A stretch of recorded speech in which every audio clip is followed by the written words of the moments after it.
champions, yeah. Screaming that's us, and when we on top, boy, quit fussing. All around my town, everything is white and purple, white and purple, white and purple, white and purple. We shut it down for the school and the sports team. White and purple, white and purple, white and purple, white and purple. Purple and white, but you know what I mean. Double 11 senior year, Maine history. Football, we took it to the playoffs. Collinsville, white and purple, yeah, we are the K-House. I said the K-House, the school of champions. We laugh a lot, we rap a lot. I'm at Sabia, Indian, again, I'm telling them that Collinsville is where it's at. So when we on the field of court, they better be aware of that. They scared of that, of course. Look at the ceiling. What up, Mr. Floyd? Yeah, it's Collinsville, and yes, I'm glad to say that I'm a K-Hawk. I'm about to graduate. Yeah. You know what it is. Collinsville High School, a champions, yeah. Screaming that's us, and when we on top, boy, quit fussing. All around my town, everything is white and purple, white and purple, white and purple, white and purple. We shut it down for the school and the sports team. White and purple, white and purple, white and purple, white and purple.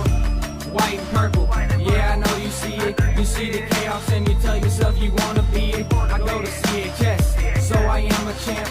I ran this game so long I'm starting to get a stomach cramp. Class of 1-2, but we're number one. Shout out to all my juniors, yeah, you know we get it done.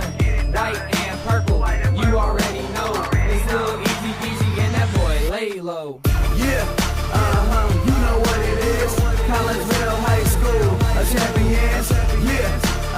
Screaming that's us, and when we on top, boy, quit fussing. All around my town, everything is white and purple, white and purple, white and purple, white and purple. We shut it down for the school and the sports team. White and purple, white and purple, white and purple, white and purple. I'm about my white and purple, Scarface and DJ Screw. We on the peak of the mountain, best at what we do. Yeah, we the champs, homie, but we ain't selling shoes. These boys bleeding purple, call us the cheapest crew. They don't gotta do it big, cause I don't play with sports. I play my cards right, now a good report. When Dub 12 comes, it's time to roll off. I'm the back cause everybody rolling with me, K-Hawks. Yeah, you know what it is. All the freshmen, sophomores, High school, champions. yeah, they know what it is. All around my town, everything is White and purple, white and purple, white and purple, white and purple. we shut it down for the school and the sports team. White and purple, white and purple, white and purple, white and purple. Yeah, you know what it is. Collinsville High School, a champions, yeah. Screaming that's us, and when we on top, boy, quit fussing. All around my town, everything is white and purple, white and purple, white and purple, white and purple. We shut it down for the school and the sports team. White and purple, white and purple, white and purple, white and purple.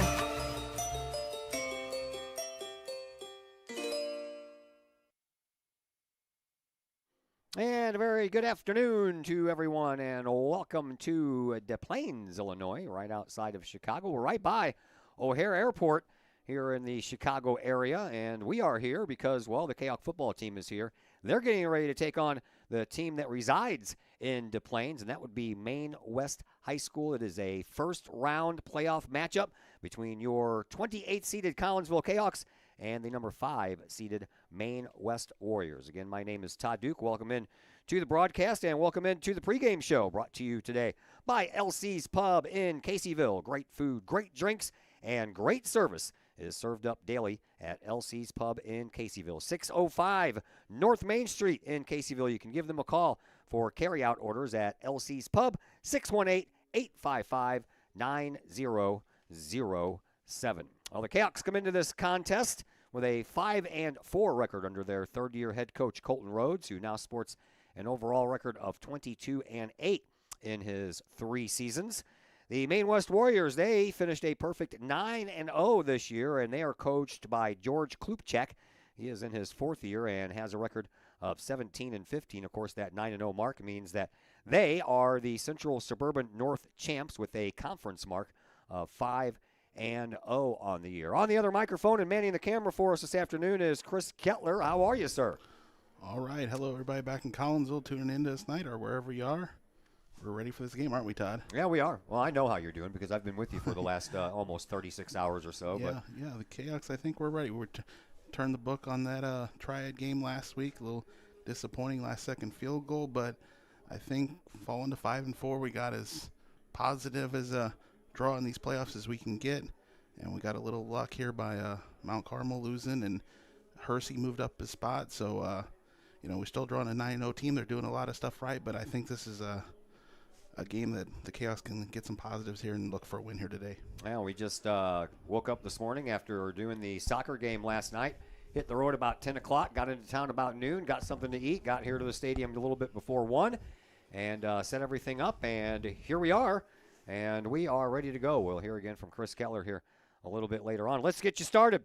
Cahoks went through the most challenging of seasons in the 3-year era under Coach Colton Rhodes. After the 8-2 first year under Rhodes, Collinsville went 9-2 last year and won the program's first ever playoff game. Came into this year with high expectations, looking for an unprecedented third straight trip to the postseason, and mission accomplished. But it was not easy, as the 5-4 Cahoks had to wait out a bit before finding out if the team made the 32-team field that makes up the Class 7A playoffs. After opening the season with a loss at Belleville East, Collinsville picked up 2 straight with a win at Centralia, and then the first home game, a win over Carbondale. Mount Vernon handed Collinsville another road loss before a shutout at home over Granite City, and that one was followed by the first home loss in 6 games at Kahok Stadium, going back to last year, and that was against Althoff. Collinsville followed that up with a back-to-back wins in which the defense only allowed 6 points over 8 quarters, with wins at Marion and then at home versus Cahokia. Triad pulled out the last-second win over Collinsville in the regular season finale last week at Kahok Stadiums to give the Cahawks that 4th loss on the year. Maine West came out of the 2023 season with their first perfect campaign since their 8-0 record in the program's very first season of 1959. A 1-point win at home versus Marmon Academy was followed by back-to-back home wins over Waukegan and Schaumburg, with the win over Waukegan being a 49-0 win. The Warriors went on the road for the first time in weeks number 4 and 5. That's right, they had their first 3 weeks were at home. Weeks 4 and 5, they came away with 2 wins at Elk Grove and at Highland Park. Maine West then went home, away, over their final 4 weeks, with wins at home over Maine East and Niles West, and road wins at Vernon Hills, and their regular season finale win at Niles North. All in all, the Warriors outscored their opponents 285-65 over those 9 games. Now, as most of you know, when we get to playoff time, we do like to interview both coaches, our coaches and the opposing coaches, and that didn't work out too well for us Thursday night in girls volleyball when the O'Fallon Lady Volleyball head coach declined to participate in the pregame interview. Yesterday, we had some success with Coach Sanchez at Moline jumping on with us for a little while. And here, George Klupchak has decided not to abide by our request for an interview, so we only have the one, and therefore our pregame is a little shorter. I was thinking that he was going to interview with me, and so normally I do about 7 or 8 minutes with Coach Rhodes. I figured I'd keep it to about 5 because I wanted to have time for Coach Klupchak for Maine West, but that didn't happen. So we said we were going to come on at 2:30 with the pregame coverage, and we are. We just don't have 2 interviews to fill a little bit of that time, so we'll plug right along here. And we got some other stuff we can pass along to you. We have stats, and we have some other numbers as far as teams are concerned. Obviously, no history between these 2 teams to talk about. But we can talk about some other things. But first up, we will take our first break here on the LC's Pub pregame show. And when we come back, my conversation with Collinsville head coach Colton Rhodes. And that will come your way next on the Kahok Sports Network. Looking for a little bite to eat in a nice, friendly establishment before heading out to a game? Look no further than LC's Pub in Caseyville. Just blocks from Collinsville High School, LC's Pub is the pub of choice for Kahok fans, before, after, or even during Kahok games. LC's Pub features a wide variety of traditional bar food like burgers and fries, chicken wings and chicken strips, appetizers like pepper jack mac and cheese bites, fried pickles, and green beans. Plus they have salads, fish, shrimp, and more.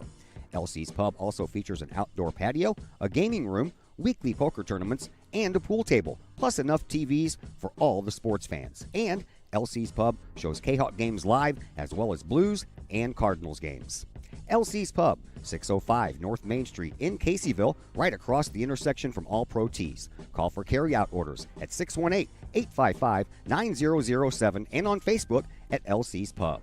LC's Pub, Kahok fans' pub of choice. We love to have you come work for the City of Collinsville. We have many positions available, from seasonal jobs to full-time opportunities in many of our departments. From police and fire to Gateway Center, Parks and Recreation, and City Hall. Our employees enjoy great benefits like comprehensive medical plans, paid time off, tuition reimbursement, and more. Visit the city's website, collinsvilleil.org, to apply and learn more about working for the City of Collinsville. Collinsville Barbecue Supply, home of Code 3 Spices, is first responder owned by proud Kahok alums. Located at 1966 Vandalia, Collinsville Barbecue Supply is your one-of-a-kind barbecue headquarters that focuses on everything barbecue and cooking, providing the best American-made barbecue grills, in-person class instruction, smokers, rubs, sauces, accessories, and cooking expertise from professional barbecue experts, including an in-house chef and pitmaster. Code 3 Spices provides award-winning sauces and rubs that supports our nation's first responder and military organizations that focus on the fallen, suicide prevention, and PTSD awareness. Stop on by, see the guys at Collinsville Barbecue Supply for all of your cooking and grilling needs. Collinsville Barbecue Supply, home of the four-time world champion Patriot Sauce. Learn more about their products and mission in giving back to those who serve at collinsvillebarbecue.com or call 618-855-8855. Financial investments are very important, but so are the investments of time, patience, and encouragement our young athletes receive from other coaches, teachers, and mentors. Jason Ragg, your Benjamin F. Edwards financial advisor, understands this. That's why Jason Ragg is a proud supporter of your Collinsville Kahawks and the Kahok Sports Network, as well as the Kahok Educator of the Month Award. For all of your investment needs, see financial advisor and investment vice president Jason Ragg at the Benjamin F. Edwards office in Edwardsville at 1012 Plummer Drive, or call Jason Ragg at 618-307-7048, or visit benjaminfedwards.com. Benjamin F. Edwards, members SIPC. Looking for a little bite to eat in a nice, friendly establishment before heading out to a game? Look no further than LC's Pub in Caseyville. Just blocks from Collinsville High School, LC's Pub is the pub of choice for Kahok fans, before, after, or even during Kahok games. LC's Pub features a wide variety of traditional bar food like burgers and fries, chicken wings and chicken strips, appetizers like pepper jack mac and cheese bites, fried pickles, and green beans. Plus they have salads, fish, shrimp, and more. LC's Pub also features an outdoor patio, a gaming room, weekly poker tournaments, and a pool table, plus enough TVs for all the sports fans. And LC's Pub shows Kahok games live as well as Blues and Cardinals games. LC's Pub, 605 North Main Street in Caseyville, right across the intersection from All Pro Tees. Call for carryout orders at 618-855-9007 and on Facebook at LC's Pub. LC's Pub, Kahok fans' pub of choice.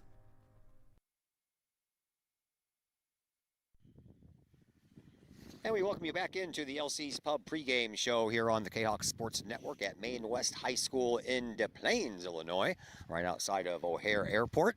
As we get you ready for first round playoff coverage as your Collinsville Kahawks get ready to take on the Maine West Warriors. Joining us now, Collinsville's third-year head coach, Coach Rhodes. Coach, let's go back in time just a little bit. I don't want to spend too much time on the Triad game. But briefly, man, you know, seasons have their challenges, this season especially so. Lopsided victories, close losses. Tell me your thoughts on that Triad game that you lost by 1. Yeah, I mean, I don't think anybody had their best game, coaches, players included. Obviously, I could have kicked the field goal at the end, but I wanted to go for it on 4th down, and if we get that first down, the game's over. We just kneel out the clock. But it is what it is. Triad ended up kicking a big field goal to win it. We had 6 turnovers in that game. They only had 1, so we really didn't deserve to be in it in the first place. But to be in it and only lose by 1 point when you have 6 turnovers still says a lot of good things about what you're doing as a program. You just got to hold on to the ball better. When that 4th and 1 turned into a 4th and 6, you didn't change your mind, did you? No, I mean, we went with it. I had confidence in our guys. Obviously, the false start penalty before that just really kills it. But It is what it is. I thought we had the perfect call there on third down. They just ended up putting that 6'7" kid in. He put his mid on it. Otherwise, that was a perfect touchdown pass to Isaiah Gordon to really ice the game. But you think about it now, but it's over with now. We're in this playoff game, and we're ready to change the tide there. The maturation of your new offense this year, no Bagwell, no Anderson, no Richardson. Team's offense made some pretty great strides considering all that. Yeah, a lot of kids have stepped up and made things happen. We only had one returning starter on the offensive line, and that was Tommy Kohler, and even he's out. So we got 5 new guys right now on the offensive line that didn't play last year, hardly any. So for them to come out here and protect Darren pretty well for the most part this year, and then gain some rushing yards too has been awesome to see. Plus all those guys stepping up with the ball in their hand. Defense had a spectacular year, 2 shutouts over a 3-week period, a span of 8 quarters with only 6 points by the opponent. Your defense was clicking pretty much all year. Yeah, defense was really good. I mean, obviously there's a little things we'd like to clean up here and there, but overall the defense, we knew we were hoping they would be great because they had more returning starters than the offense did. So I was pretty happy with the way the defense played, and really that first half of the season they really carried us. You had, all intensive purposes, man. You guys, your losses, 1 by 3, 1 by 9, 1 by 11, and the last one by 1. So it was a very good year, which you could have had more wins. Yeah, exactly. We talked about it. There's probably 5 to 10 plays each one of those games where we could have won that game. And then we just, we made those mistakes on those 5 to 10 plays. Wishing we could have won one of them. That way we could say, we won a close game, and we've been through that yet, but we haven't had that yet. So hopefully, if today's a close one, we come out on top. But I'm not mad about the losses at this point. We're ready to get rolling. Win or go home now. So we're here. How was the trip out? Not too bad. 5 hours. We hit it right on money. Left at 7, got here right at about noon. Ate some lunch, ran around on their track inside, and just kind of got the legs loose. Now the boys are just preparing, getting taped up, ready to roll. How was the health of your team after 9 games? It's pretty good. We didn't have any bumps and bruises really after week 9, so everybody who was in week 9 is ready to go. We've got AJ Maine's got a little bit of a sprained ankle, so he might be a little limited on us putting him in tonight at all on offense, but other than that, we've done a really good job besides losing out on Tommy Kohler and then Will Swip. All right, so you've had a chance to watch some film on this Maine West Warriors team. What do you think of them? No, they're a really good team. They're 9-0 for a reason. They like to run the ball. They'll still throw it too as well, but if they can, they'll just run it the whole game on you and then throw it only just to catch you off guard. But up front, they've got some good size up front. Number 2 is their best player on offense and defense. I think he's a tight end on offense and a linebacker on defense. So if we can do our best to limit him and limit his impact on the game, that's going to be really helpful for us on both sides of the ball. But the kid's a good player, so we'll see what happens. They kind of had a season like you guys. They had some very close 1-point victories. They've also had some very lopsided losses. So do you see a little bit of them in you? Yeah, a little bit. Their offense runs a lot like ours. Their defense is a little different, but their offense runs a lot like yours. If I can run the ball all day, I will. But if we can throw it too, we're going to do that. So we'll see. It's going to be a tough game. We come up here, they're 9-0 for a reason. So if we can just play our game, I like our chances, though. What's the game plan for the Cahoks to pull out that win? Obviously we're going to hold on to the ball. We were going to try and we worked a lot on ball security this week, and then obviously we're going to try and create turnovers, hoping for 3 tonight is our goal for the team, and then just kind of enforce our will. We're going to come up here and play our Kahok football, play our brand of football. Nothing's going to change that way, and we know we're the underdogs today, and that's kind of something Kahok football's been used to for a long time, but we're kind of embracing that role, and we're ready to take that challenge on. Good luck, Coach. Thank you very much. That's Coach Rhodes, your Collinsville Kahok football head coach. We'll take a break here on the LC's Pub pregame show. When we come back, we'll throw some starters and stats your way. All that and more coming up on the Kahok Sports Network. Looking for a little bite to eat in a nice, friendly establishment before heading out to a game? Look no further than LC's Pub in Caseyville. Just blocks from Collinsville High School, LC's Pub is the pub of choice for Kahok fans, before, after, or even during Kahok games.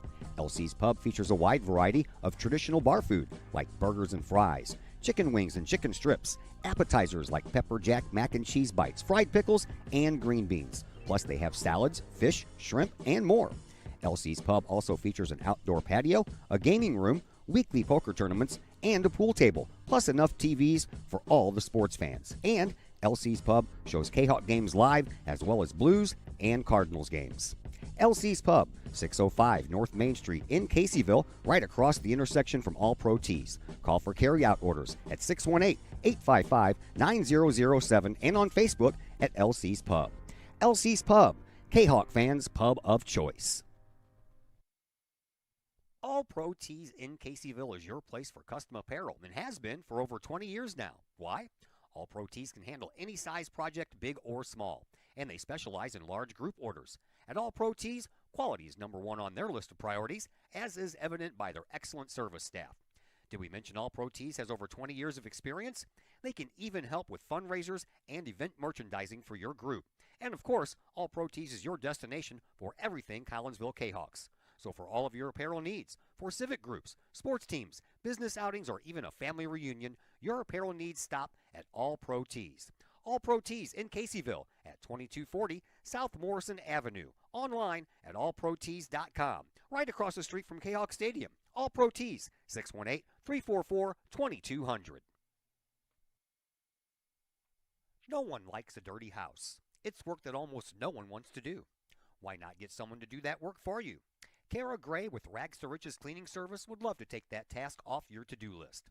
Kara is a homegrown Collinsville High School graduate and the owner of Rags to Riches. From floors to ceilings, from baseboards to light fixtures, Rags to Riches can clean them all.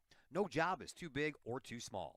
Call Kara Gray at Rags to Riches Cleaning Service to schedule a free estimate today at 618-979-9634 or visit Rags to Riches Cleaning Service on Facebook. Are you in need of a new mailbox to go with your new home? How about a new mailbox to replace your old one? Look no further than Big Dick's Brick Mailboxes in Collinsville. From economy to custom, Big Dick's Brick Mailboxes can create a mailbox that suits your needs. Big Dick's Brick Mailboxes is licensed and insured. They use only high-quality materials and offer a satisfaction guarantee policy. Big Dick's Brick Mailboxes can also make your very own axe throwing set, hanging or standing. Whether you need that axe throwing set or a new mailbox, you need Big Dick's Brick Mailboxes in Collinsville.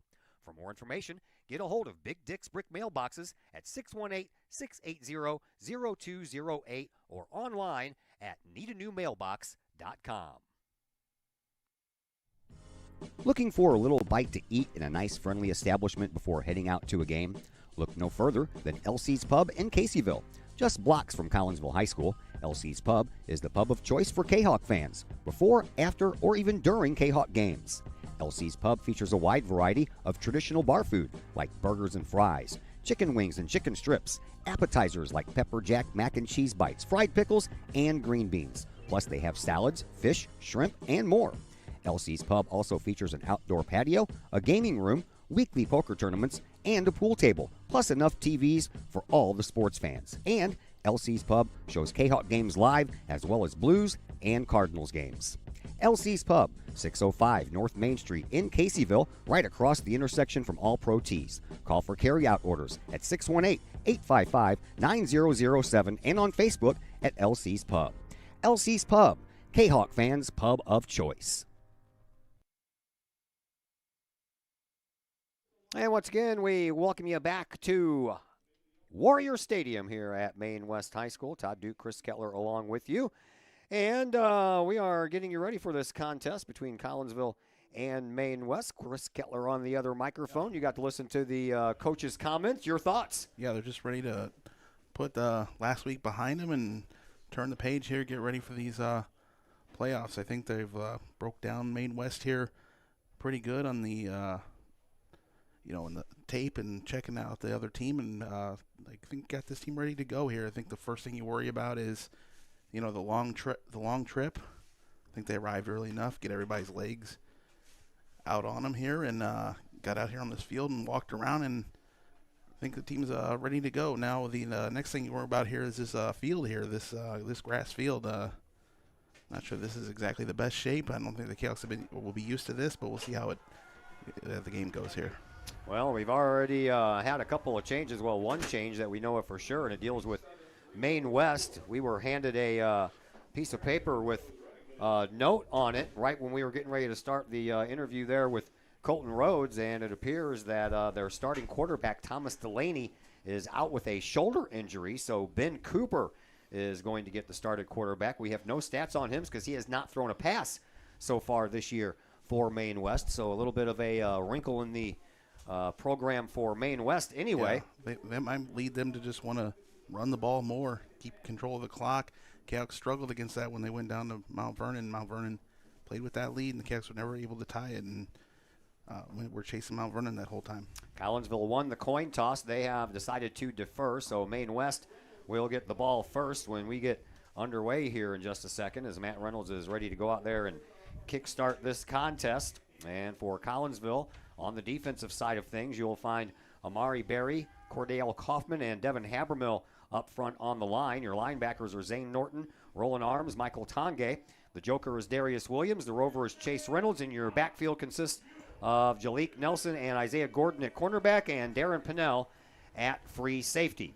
We are just about ready to go here, and we are now underway as the ball will take a bounce at the 10, and it'll roll right into the hands of the Adam Obubaid, and he will take it up to the 20-yard line, so pretty much where they would be on a touchback. So that is where the Maine West Warriors will start from. Now, we are in a box. We're in a booth. A little echoey in here, and we can't open the windows because the window sill, when you push the window up, the bottom part of the window is right in front of the camera. So we're not going to be able to open up the windows. There will be not a lot of outdoor sound. We're going to try to work up something when the marching band takes the field at halftime, but other than that, we will be shooting through the glass here. Hopefully it won't have much reflection on it.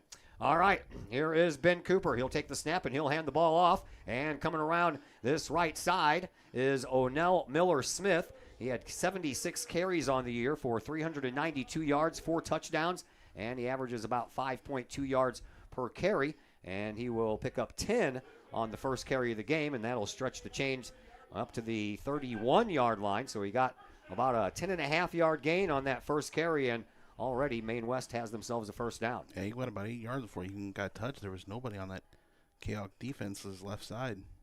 So this time Miller-Smith stands over the left-hand shoulder of Ben Cooper. Cooper's going to go pass his first ball, and he finds a receiver over here on this near sideline, and that was Ernesto Martinez.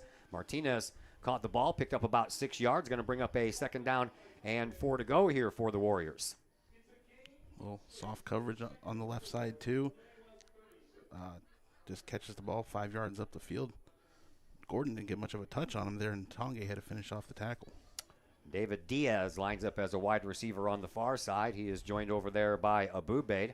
And once again, Ben Cooper in shotgun, has his running back over his left-hand shoulder. Now Abubaid comes over here to the near side, and the handoff will go to Miller-Smith. Miller-Smith runs out of a little bit of real estate, but he got just enough yards to pick up a first down, and that's going to move the chains again here for the Warriors.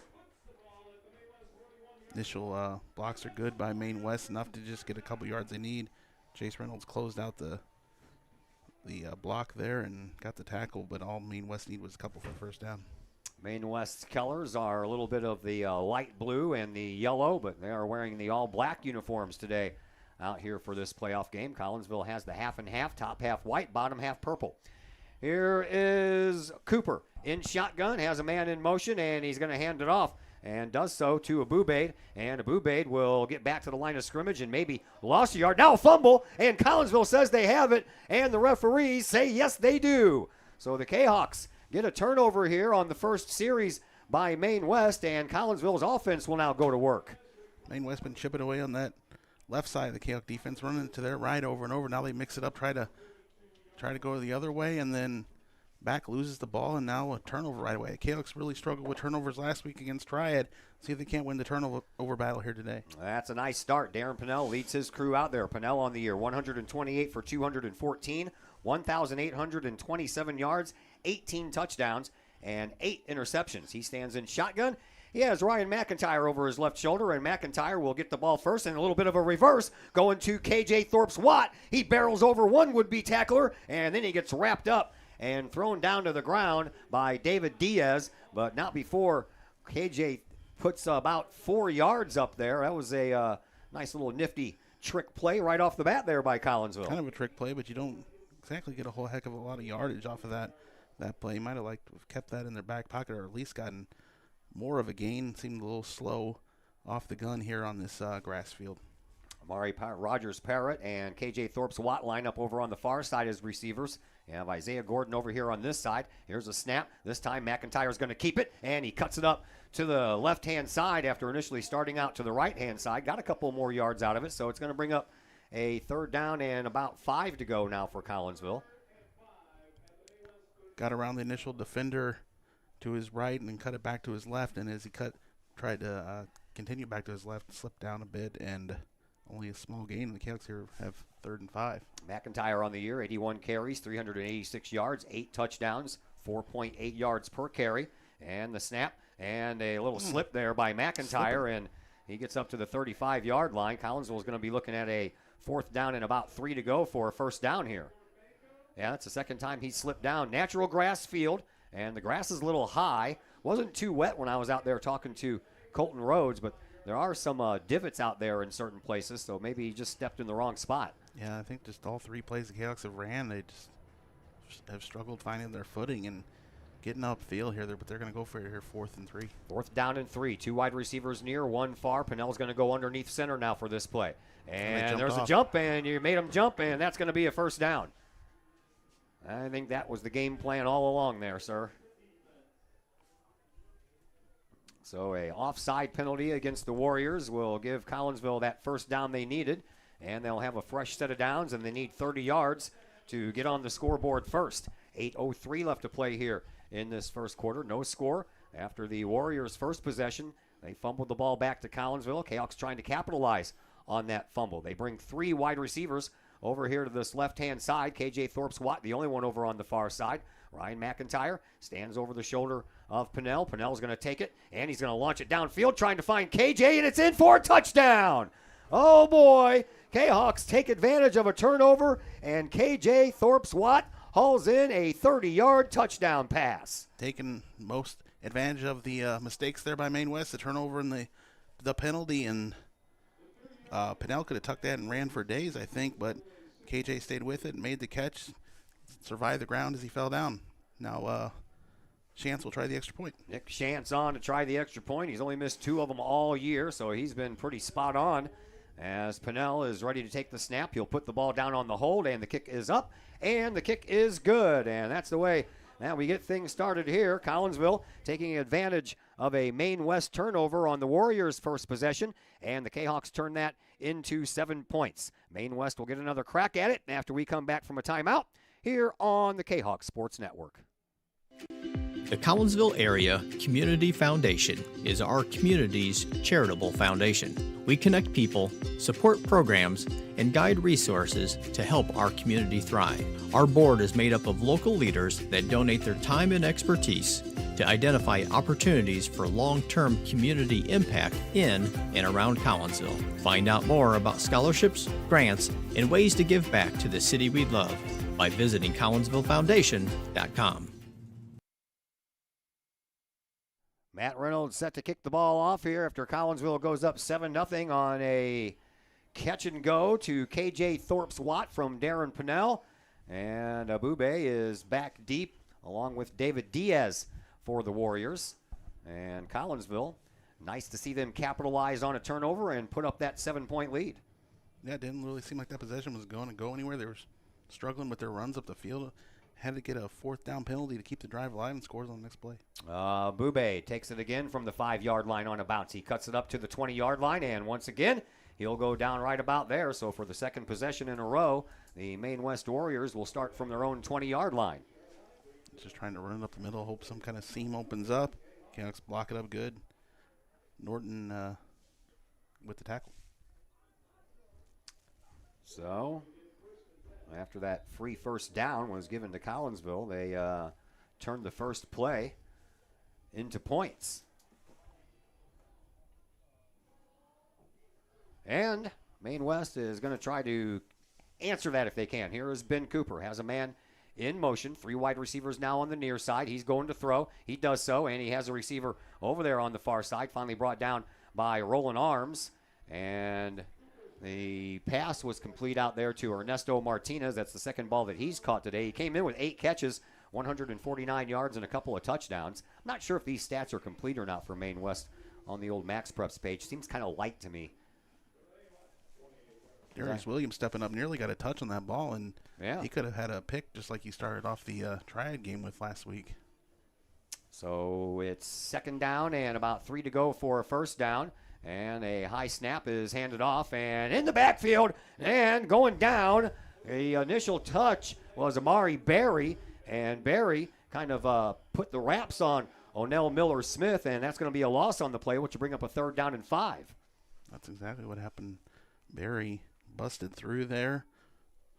Miller-Smith kind of slow off the blocks there, and Berry stays with him, wraps him up.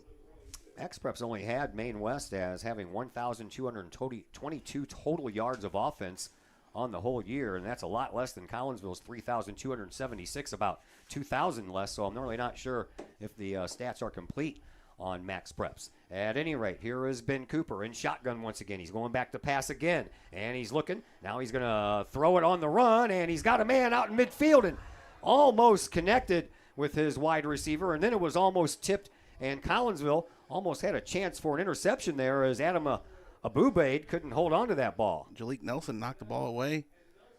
Receiver had a hand on it, could have came up with it, but Jalik Nelson knocked it away. He's had a couple good games here lately as Jalik Nelson coming on strong here on defense. Collinsville is going to send back 2 punt returners. They have Chase Reynolds and Ryan McIntyre back at midfield, and it's going to be Adam Abubaid who is going to punt the ball away. He does so, end over end kick, heading toward the sideline, and it'll go out of bounds as McIntyre catches it and couldn't stop himself before he ran out of bounds at the 39-yard line. So Collinsville's second possession is going to come from their own 39-yard line, and so far so good for Collinsville. 1 turnover by Maine West, and then a 3-and-out. That's a couple initial first downs by Maine West, but they killed themselves with their turnover, and the Canucks now get a 3-and-out.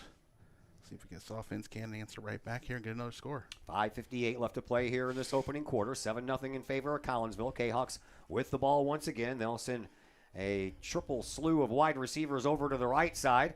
Isaiah Gordon is the lone wide receiver over here on this near side sideline. Pinnell in shotgun will keep the ball himself, and he'll run up the middle and get a little bit of help from some of his friends, and he'll dive forward. Looks like he's going to be maybe a yard or 2 short of the first down, so it'll bring up 2nd and 2. Seems like that might be there all day. Have the option for Pinnell to run, see if he can just get those tough yards through the blocks and see if Maine West can't bring him down, get some healthy gains. See the Collinsville faithful over there across the way that have made the trip in the visitor side of the field. I told Chris Keller earlier when they were all showing up, I'm like, you guys all need to bunch together and get some of that body heat going on there. 2nd down and 2 for Collinsville. Ball on the 47-yard line. Pinnell in shotgun again. Will go back to pass. And he looks, throws down the sideline, trying to find Chase Gordon, but that ball is out of bounds. Nice catch by Chase Reynolds. And but he already had a foot out of bounds by the time the ball made it into his hands. Pinnell had to stay with that. He had Harris Khan in his face. Just led Reynolds just a little too far down. Looking at the weather, it's warmer here than it is back home. Yeah, that's what I heard. And I know that you posted that picture when we arrived of the beautiful sky that was here, the blue sky with the white puffy clouds. Those are all gone. Now we have these low-hanging gray clouds. And temperature today right around 50 degrees. It's going to remain right at 50 degrees pretty much the whole game. Split wide receivers, 2 on each side. And in motion was Reynolds, and Reynolds gets the handoff and somehow or another almost manages to get back up to the line of scrimmage. Lost about a half a yard on the play, and that's going to bring up a 4th down and 3 here for Collinsville. Interesting now. Pinnell got the 8-yard gain there. Yeah, we're going to bring on the punt unit. Start the possession, the incomplete pass, and then that play goes nowhere and going to be forced to punt. Well, Ryan McIntyre will go back to punt. McIntyre on the year has 18 punts, 588 yards, averages about 33 yards per punt. And the return man for Maine West will stand back at his own 20. And that's a nice high kick. And back at the 20-yard line is where it'll be a fair catch made. And Maine West, for the 3rd possession in a row, will start off on their own 20. After that, by David Diaz, he called a fair catch, and it looked like he might have had some room to run. I'm not really sure. I don't know if he saw something that I didn't see, but at any rate, Maine West will start this possession on their own 19-yard line. So 3 possessions right around the 20-yard line, each of them. I think Maine West has just continued to get the ball back. They didn't rush anybody off the punt, kept it clean, and did the fair catch. I think they're just going to get their offense back out here and see if they can't get them rolling. Ben Cooper back in shotgun once again. He has Miller Smith over his left-hand shoulder, 2 wide receivers on the far side, 1 on the near side, plus a tight end over there on that left side of the formation. The handoff will go to O'Neal Smith. He'll go up the middle, and he'll get some positive yardage out of that play. Looks like Zay Norton got first contact on him, and then Devin Habermill got the last bit of contact. A pickup of 3 on the play, and that'll bring up 2nd down and 7. Yeah, initially hold the offensive line there for Maine. Clears out there, but Habermill recovered, and Zay Norton got his leg, wrapped up his legs. This time O'Neal Miller Smith is going to line up as a wide receiver all the way on the far sideline. Empty backfield for Ben Cooper. 2 more wide receivers over here on this near side sideline. And Cooper has a man come into motion and takes the snap. He's going to go back to pass. He's looking, and he overthrows the intended receiver, Ernesto Martinez. And it looked to me like Ben Cooper knew where he was going with that ball right off the bat. He didn't look anywhere else. He fired that ball before Ernesto Martinez could really get off and running, and he overthrew his wide receiver.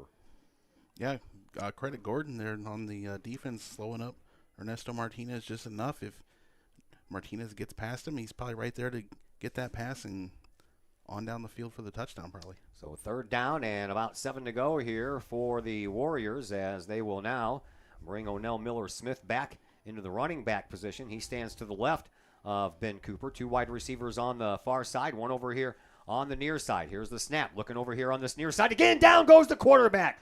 Quarterback sack, Collinsville. Devin Habermill there, along with Michael Tongay. And, of course, the first contact was made by Amari Berry. The guys on the front did their job. Devin Habermill got through his block, and he just reached his arms out there, and the quarterback wasn't able to throw the ball there, so he kind of had to stop, and that led Berry to get the tackle and the sack, and they finished off Cooper there, and now Maine West will punt.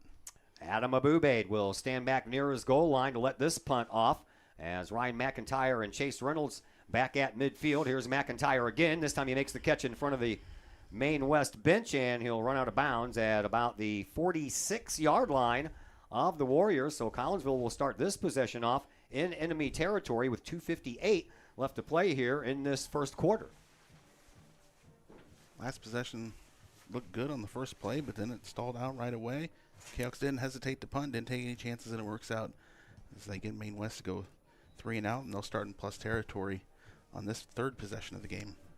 Starting off on the Maine West 45-yard line, they break huddle. KJ Thorpe-Swat lines up as a wide receiver on the far side. 3 more over here on this side. Ryan McIntyre over the right shoulder now of Pinnell, and it's going to be a keeper by Pinnell. He'll reverse direction, and he's getting some pressure from behind, and he fails to get back up to the line of scrimmage. That's going to be a loss of 2 on the play, and that'll bring up a 2nd down and 12 for Collinsville.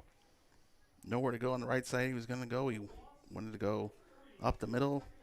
Couldn't quite get his feet up under him here, struggling on this grass, then try to cut it back the other way and got swallowed up. Clock continues to move as we approach 2.5 minutes left to go here in this first quarter. This time Amari Rogers-Parrott and KJ Thorpe-Swat will line up on the far side. You have Reynolds and Gordon over here on the near side. Here is Pinnell once again in shotgun, takes the snap. He's going back to pass, rolls out to his right. He's on the move, and now he's got to pick it up the speed a little bit, cuts it up, positive yardage, and he'll get up across the 40-yard line, and that'll give Collinsville a very great opportunity to pick up this first down with a 3rd and 3 coming up. All kinds of running room once he got to the outside there. It seems like all the, oh no, that can't be good. Pinnell got up, and he's all wobbly. He ran to the wrong side. Oh, that makes you wonder when a guy gets up like that and doesn't seem to know where he is and where he needs to go. Yeah, he's gonna have to come off for at least one play. But if he comes under a concussion protocol, he's not going to be allowed to return to this game. Yeah, so they're looking at Darren Pinnell for a minute. We're going to go ahead and take a real quick timeout here while Chase Reynolds gets his arm warmed up, and we'll be back here in just a moment on the Kahok Sports Network. Herald Square and Cold Herald, 2 great additions to the Collinsville landscape. Next to the Old Herald Brewery and Distillery, Herald Square is a new outdoor multi-use event space in Collinsville. Concerts, fun and games, farmer markets, and so much more. Herald Square, a great space for Collinsville's future. And Just off the square's turf, Cold Harold's, old-fashioned scooped ice cream gelato, house-made recipes, and premium-sourced product. If you're over 21, ask about the good stuff at Cold Harold's. Watch Collinsville grow. Harold Square and Cold Harold. 2 great new additions, only in Collinsville, Illinois. And we welcome you back to Maine West High School here in Des Plaines. Chase Reynolds is now in at quarterback for Collinsville after Darren Pinnell got his bell rung, and Reynolds will keep the ball, and he'll be lucky to get back up to the line of scrimmage, and that's going to bring up a 4th down and about 4 to go after the carry by Pinnell got to the 40-yard line. It was very concerning with Pinnell. He didn't seem to know where he was or where he needed to go, and he was all wobbly. Hopefully he'll be all right, and might be a long shot that he gets back in this game. Yeah, that's Kahok's what I would forced think to too. Punt. Yep, Kahok's are going to be forced to punt now, and they'll snap the ball at the 40-yard line. Ryan McIntyre will stand back at around his own 46-yard line. And once again, it is David Diaz who will go back to take this punt. And Pinnell gets off a little pooch kick that's going to head to the sideline. It's going to bounce out of bounds right around the 26-yard line, it looked. They're going to keep on moving it up, and they'll put it down at the 29-yard line. So this is the best starting field possession for Maine West in this first quarter so far. We have 1:01 left to play in quarter number 1. And we'll see if the Maine West Warriors have an answer. Still trying to get their offense going, and they got a couple first downs to start, and haven't been able to connect on some passes just yet. So back at quarterback is Ben Cooper. He has one Miller Smith over his right-hand shoulder this time. Here's the snap, and Miller Smith's going to get the handoff. He'll try the middle, and got a little tug on the jersey there by Michael Tange. Tange slowed him up enough to get some teammates in there to help him out, but it's a gain of 5 on the play, so it'll bring up a 2nd down and 5. Well, he busted through that hole. Looks like he was going to get some healthy yardage, but Tange put a hold on him there, and Habermill was able to block up enough, even though he was getting blocked upfield. The Warriors break huddle, looking at a 2nd down and 5. We have 30 seconds left to play here in this first quarter, as Cooper once again in shotgun has his running back over his left-hand shoulder. And again, O'Neill Smith is going to get it, and he'll take it up, and he'll be close to a 1st down. Looks like he's going to be maybe just a little bit short. Looks like they're going to move the chains. Yeah, they're going to go ahead and move the chains without even measuring. So that will most likely be the last play of the quarter, as we are down to 5 seconds. And that will do it for quarter number 1. Collinsville, a 7-0 lead on a 30-yard pass from Darren Pinnell to KJ Thorpe-Swat. Kahawks lead 7-0, and we're back with the second quarter after a timeout here on the Kahawk Sports Network. Looking for a great place to watch the game with your crew? Look no further than the Lucky Fox Sports Bar in Uptown Collinsville. The Lucky Fox shows Collinsville Kahawk sports on the big screen, plus UFC fights, boxing, Cardinals and Blues, and all of the NFL games with the NFL ticket and enough TVs. You'll be sure to find the game you want. And the food? How about Taco Tuesdays, Wing Wednesdays, plus burgers and sandwiches, pizza, steak, and more, including great drink specials and the coldest beer in town. Plus, they have an in-house DJ on Friday and Saturday nights. Dine in and catch a game or order carry-out with the Lucky Fox. The Lucky Fox Sports Bar, 118 East Main Street in Uptown Collinsville. Open daily at 11 a.m. Check out the Lucky Fox Facebook page for daily specials. The Lucky Fox, 618-223-1948. Todd Duke, Chris Kettler are back with you from Maine West High School here in Des Plaines, Illinois. We are very, very close to O'Hare Airport. We keep on seeing plane after plane after plane taking off over there, and Chris Kettler looked it up earlier today, and there's a lot of planes that take off from that place every day. Yep, big airport for sure. Yeah. All right, it is a fresh set of downs for Maine West, and the quarterback, Ben Cooper, keeps it, and he'll pick up 9 yards on that play, so that'll bring up a 2nd down and 1 now for the Warriors. We are just underway here in this second quarter, 7-0 in favor of Collinsville. But in case you joined us late, Darren Pinnell appeared to have got his bell rung pretty well out there on the last series of possessions by Collinsville, and they're still kind of checking him out over there on that sideline. So Chase Reynolds had to come in and fill in at quarterback, and I would be surprised if Pinnell was allowed to come back into this game. 3 wide receivers over here on the near side, 1 on the far side. Cooper in shotgun once again. Has a running back over his left shoulder, and Collinsville jumps off sides. Yep, off entire defensive line for the Chaos. Jumps over there on the hard count by Maine West. Look at the free first down. Chaos got one of those, scored on the next play for their one score. So for the first time this afternoon, Maine West is in Collinsville territory as that moves the ball up to the Kahok 47-yard line. And a fresh set of downs to go along with it. 7-0 in favor of Collinsville. 1st and 10 for Maine West. We're just 1 minute into this second quarter.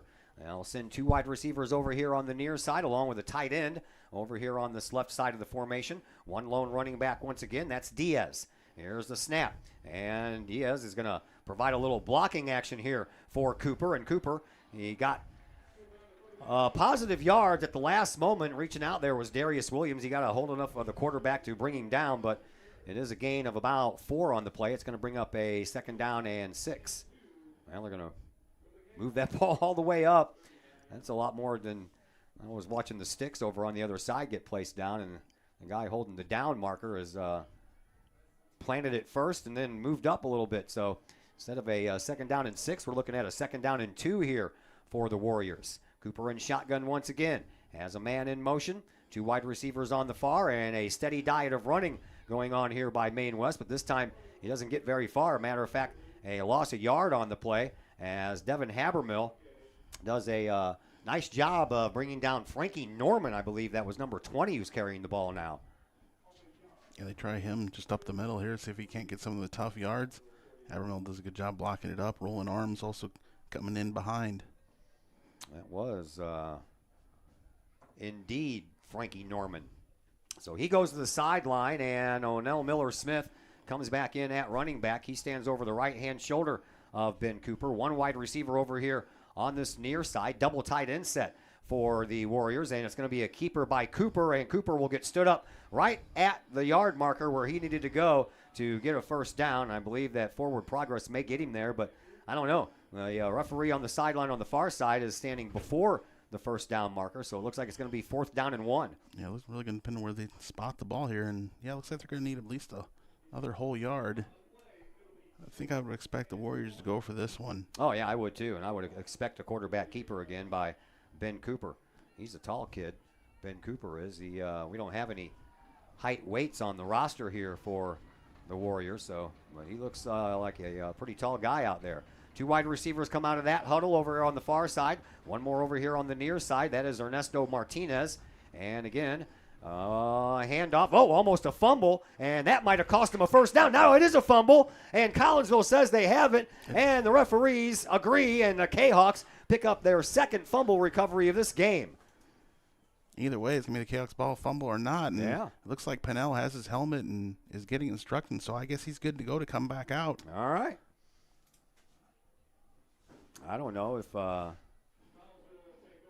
sometimes, it's not a concussion. Sometimes you just might get a little dizzy because you got spun around, and then you get up and, it's kind of like back in the day when you did those whirly birds standing up by yourself, and then all of a sudden you tried to walk and you're going left, right, left, right. Yeah, just from where we saw initially, it just looked very concerning, especially how he ran over to the Maine players, and they're like, hey, you're over there. And then they looked at him, and then they were like, what's wrong? And now we got some kind of the referees might have some concern about Pennell coming back in. They might want to make sure that this is okay. Yeah, he's been checked out by the medical staff, and the medical staff came over and joined that conversation as well. And they think they just have to be sure. They could be, if anything, liable if they just need to check that everything's all good. So here we go. All right, here's a handoff to Ryan McIntyre. McIntyre will get up across the line of scrimmage and pick up about 1 yard on the play. So that'll bring up they're going to give him 2 yards. So 2nd down and 8, we will call it. And we have 8:20 left to play here in this first half. Collinsville leads 7-0. And the Kahawks looking to drive and add on to that score. So far, the defense is doing what the defense has done pretty much all year. Outside of a couple of games, they're holding steady. Make that 4 wide receivers over here on this side as Ryan McIntyre will join the wide receiver core as Pennell goes back to pass. Rolls out a little bit to his left. Now he's going to tuck it and run, and he'll get thrown out of bounds, and that's going to be a flag. The flag came in for a late hit out of bounds, and the flag, I believe, went right to Devin Habermill. He caught it in midair. Yeah, Pennell was about step and a half out, and then he gets wrapped up as he gets all the way past that blue on the sideline there, and this is going to be a free 15 yards, personal foul on Maine West. I can see, I know you're close to the sideline, and maybe a little bit of a push would have helped, but instead he wrapped him up and threw him down. So that's why the flag came in. That too, yeah. When you throw the guy down like that, and this will give Kahok up to the 43. Well, first down and 10 for Collinsville in Maine West territory. 2 wide receivers on the far side, 2 more over here on the near side. As Ryan McIntyre this time stands over the right-hand shoulder of Pinnell. Rogers Parrott goes into motion. Throw is going to be to KJ. Oh, what a nice block that was. Big time by Collinsville. And big number 59, Jack Shepard, threw on a great block, and that allowed KJ to get upfield and pick up another first down. Yeah, KJ with that slant there gets across it and they come back inside with it. Jack Shepard goes to the outside to block the DB, and you don't see a defensive end too often go that far parallel down the line. Gets a big block and the first down for the Kahok. That was a huge block. 3 wide receivers to the right, 1 to the left. Lone setback. Here is Pinelli. Throws behind the line of scrimmage to Chase Reynolds. Reynolds does a little dipsy doodle move, and they gets taken down at about the 35-yard line. So that's going to bring up a second down and 2 to go for Collinsville after a pickup of 8. Kahok's connecting on a few passes here. Just passing it off underneath, trying to get some blocks and see what kind of positive yards they can get. Ball rest on the 25-yard line of Maine West. We're under 7 minutes to go here in this first half. Now we have the 4 wide receiver set all the way over on the left side. KJ Thorpe-Swat is the only wide receiver over here, and he's got man-to-man coverage. Pinnell goes back. He's looking for KJ. He's got him, and oh, man, just at the last moment, a little push there by a Boobade, and that kind of disrupted things a little bit, or KJ would have had his second touchdown. You're going to get the Kahok on holding here. That's what afforded Pinnell the time to get the pass off. I was looking downfield, didn't even see the flag come in. So Collinsville is going to get backed up a bit, and it'll be just a couple of yards shy of the original line of scrimmage, so it'll bring up a second down and 12 now for the Kahawks. You could decline that if you're Maine West. Yeah, but Collinsville would go for it on but fourth down. Third and short, yeah, you would give them 2 opportunities. Yeah. So second down and long now for Collinsville. Pinnell in shotgun, fakes the handoff. He rolls out to his left, and he looks down the middle of the field. He's got KJ wide open, but just barely overthrew him, and KJ couldn't correct in time on that grass where all those divots are down there in front of the end zone, and that was real close to being another KJ Thorpe-Swat touchdown.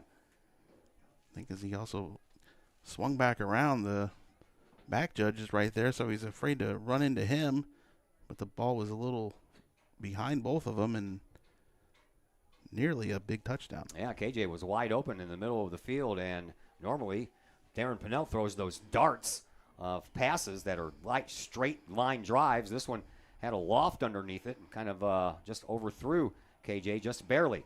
All right, third down and long. A throw out to Amari Rogers Parrott. He's got it. He's across the original line of scrimmage. He'll get driven out of bounds over at the 30-yard line or near the 30-yard line. Referee says keep the clock moving. He didn't get tackled out of bounds, so it's going to bring up fourth down and about 8 to go for a first down here for Collinsville. They need to get the ball up to the 23-yard line. Right now it sits right on the 30. Usually positive play there. Just get the ball to Rogers Parrott, and if he can get to the outside, he can make some things happen. Just 2 guys there from the Warriors there, and no blocking help there for Rogers, so he doesn't get as many yards as you need for the first down. They go for it on fourth down. Isaiah Gordon on the far side, 2 more on the near side. High snap. Pinnell rolls out to his right, and he's got a guy right down by him, and now we're going to have a flag on the play that's going to come right down in front of the Maine West bench, and not sure what that was. That's where the defender was chasing Pinnell. Not sure what happened. I didn't see anything, but we're going to find out here in just a second. Doesn't seem like Maine West is bringing their defense out. It might go against them.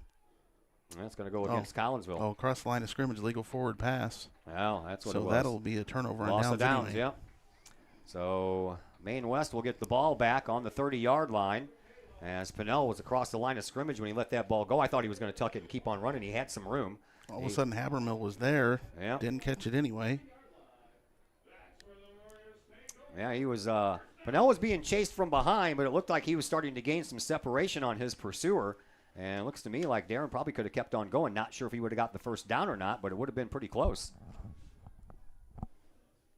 Just he sees Habermill there, and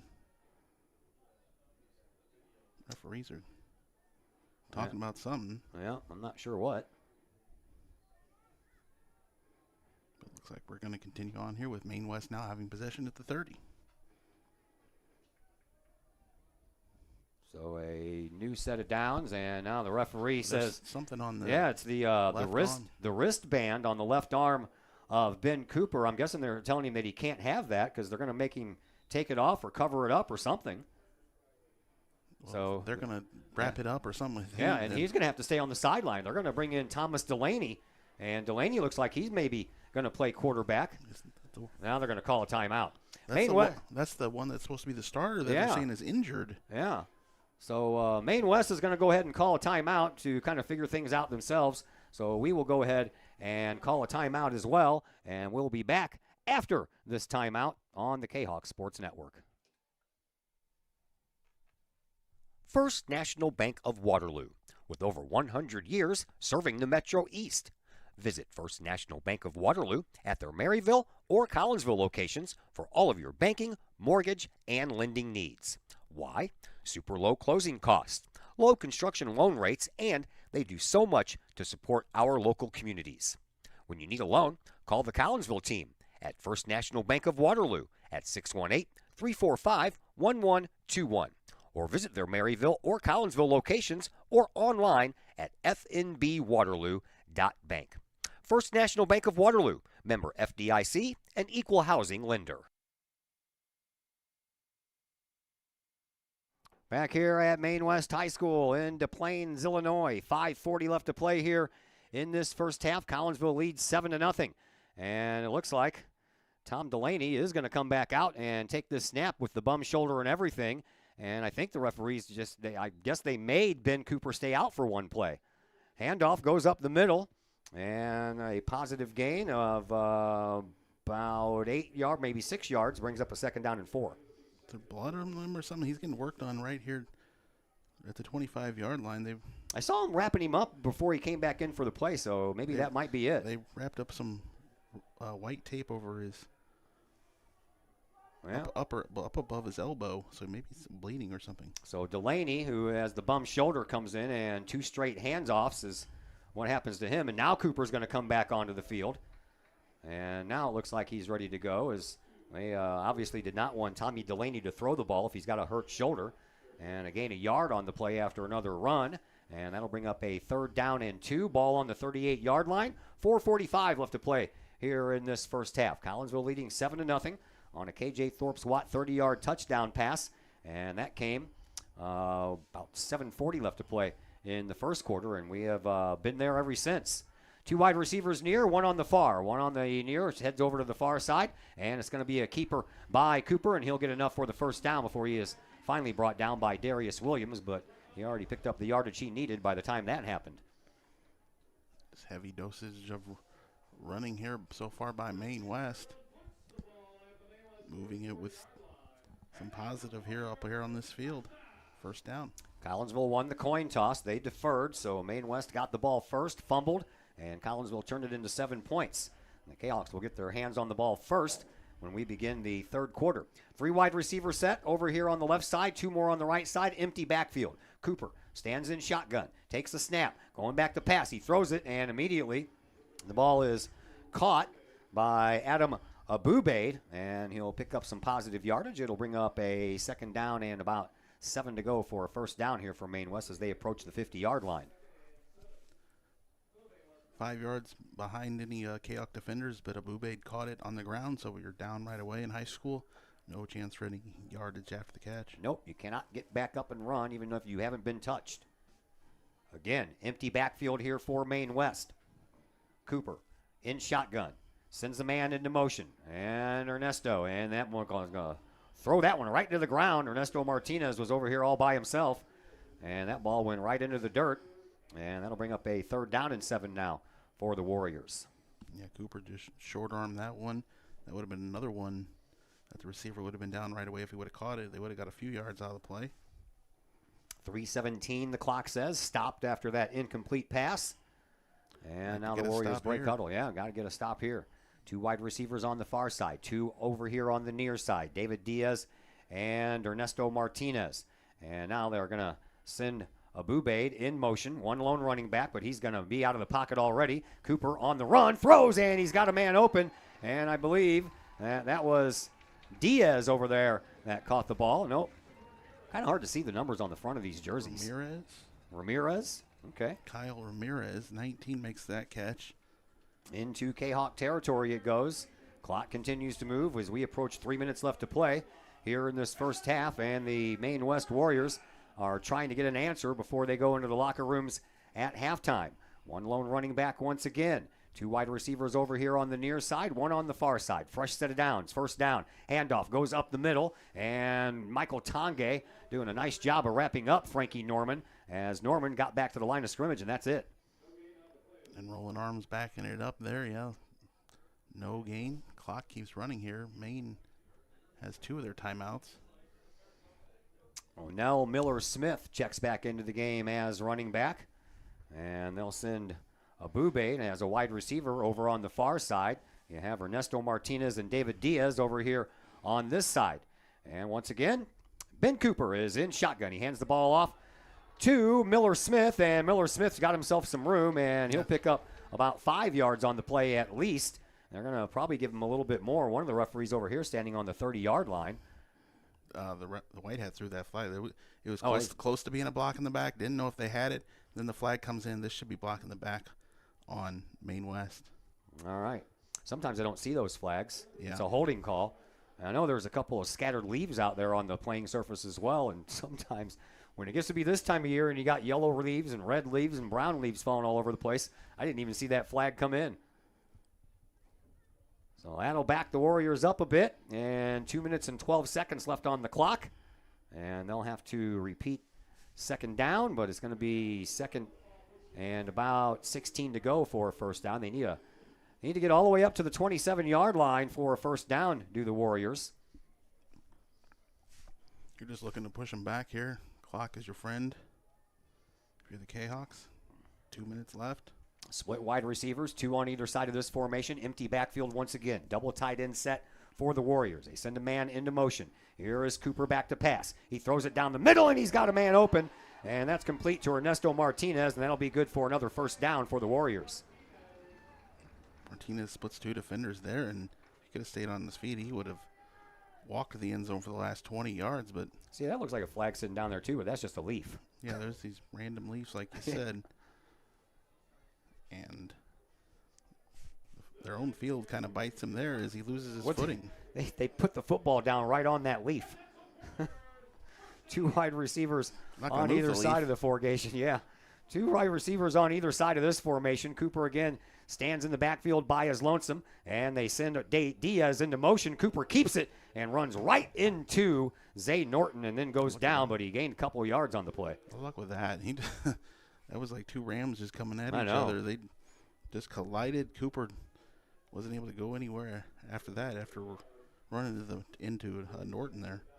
We're going to say it was only a 1-yard pickup, so second down and 9 facing the Warriors now. Clock continues to move. 1:15 left to play here in this second half. And there goes Ernesto Martinez as a wide receiver on the far side. They'll shift 3 guys from the near side over to the far side in a tight end package. And then a snap and a pitch back. That goes to O'Nell Miller-Smith, and he will get back up to the 20-yard line. So a modest pickup. They're going to mark it down at the 21. So it looks like it's going to be a third down and about 7.5 to 8 to go here.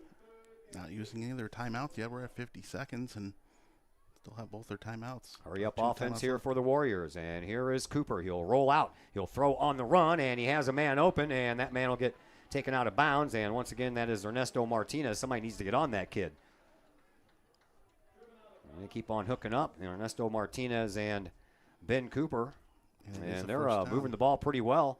Fresh set of downs. That stops the clock while they move the chains. Well, the play went out of bounds anyway, so the clock will stay stopped.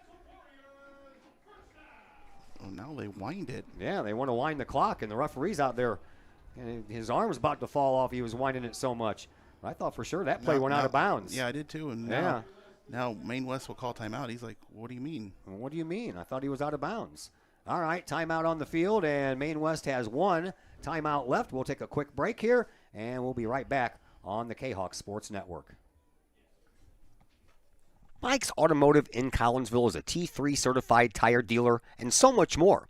Sure, Mike's Automotive has tires. They can also help with making sure your entire vehicle is road ready, from belts and hoses to preventative maintenance like oil changes and tire rotation. Plus a lot more than that. Mike's Automotive has 3 locations to choose from. Mike's Automotive in St. Louis and Millstadt, and Mike's Automotive in Collinsville at 1150 St. Louis Road, just blocks from the high school. Or call Mike's Automotive at 618-345-0611. Mike's Automotive in Collinsville. Todd Duke, Chris Keller back with you from Maine West High School. We are at Warrior Stadium here in Des Plaines, Illinois. I wonder if they call it Des Plaines because it's right next to O'Hare. Get it? Des Plaines. They're right there. Man. I know. There's another one taken off. Yeah. Leave there in bunches. All right, it is first down and 10. Warriors can get a first down inside the 5-yard line, but they're looking for a score as we only have 30 seconds left to play here in the second quarter, and that's caught, but it was caught out of bounds well past the cone over there by Ernesto Martinez. And, boy, I tell you what, Ben Cooper and Ernesto Martinez just continually hooking up here on pass plays. Yeah, they're continuing to pick on Jalik Nelson in there on coverage. Tried that coffin corner, and Martinez couldn't catch it, stay in bounds. 28 seconds left. Well, stops the clock on the incomplete pass, and second down and 10 now for Maine West. They'll break huddle, and they'll send Adam Abube all the way over on the far side as a wide receiver. Diaz and Martinez over here on this side. And you have Miller Smith as the running back, but Cooper's going to go back to pass. That's tipped up in the air and incomplete. First one to touch it for Collinsville was Amari Rogers-Parrott, and that's going to bring up third down now for the Warriors. Good coverage by the Cahoks. Gordon also in there. They go in on double coverage. Rogers knocks it away. So third down and 10 for the Warriors. Collinsville's defense needs to stiffen up one more time at the very least. Not sure if Maine West would try a field goal from here on fourth down, but we will find out soon. 2 wide receivers on either side of this formation. Empty backfield once again. So Cooper is either going to run it himself or he's going to throw. Man in motion. That is Miller Smith. As Cooper goes back, he throws down the middle, and that one is knocked away, but we have a flag in the end zone, and I would imagine that they're going to get Chase Reynolds on a little pass interference there.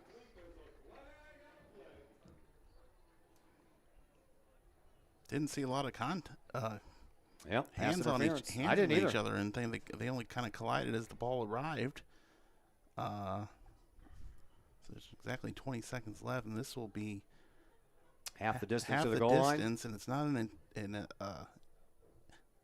it's not an automatic first down in high school anymore. No. And so this will be third and about 4 from the 11-yard line. They need to get to the 3-yard line for a first down, and we have exactly 20 seconds left on the clock here in this first half. Got the Woods Basement Systems halftime show coming up for you here in moments.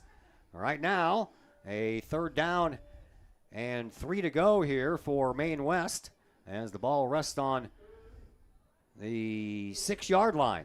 And this time they have Miller Smith as a running back. I wouldn't be surprised if he gets it. Here's the snap. He does. He's going to try over here on this left side, and he'll get taken down right at the 5-yard line, so he will not pick up the first down. And that's going to bring up a fourth down here for Maine West.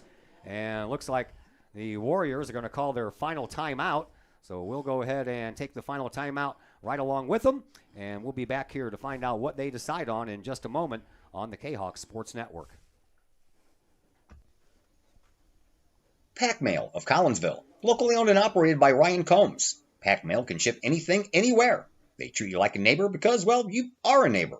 Pack Mail offers shipping materials and containers, private mailboxes, as well as climate-controlled self-storage. Visit Pack Mail at 407 Beltline Road in Collinsville. Online, WeShipStLouis.com or call Pack Mail at 346-4884. Welcome back here to Des Plaines, Illinois. 12.3 seconds left on the clock here in the first half. It is 4th down and about 2 to go for a first down here for Maine West as they call a timeout. They wanted to talk things over, and it looks like they're going to go ahead and go for it as Ben Cooper comes back out. They can get a first down at the 3-yard line, but they do not have any more timeouts to call to stop the clock if they want to run for that first down. We'll see how it goes. They can, if they get the first down. There is and he threw it into the ground, and Collinsville will get to take over, and the Kahawks, I'm sure they'll be very wise and just kneel down on this ball and let the half run out. Wow, what a tough break for Maine West. Cooper just lost the ball. I think he was trying to pump fake, and he dropped the ball when he did the pump fake. Yeah, so Collinsville will gladly kneel here on these last 9 seconds and have the ball to start the second half and go into the half here in this playoff game up 7-0.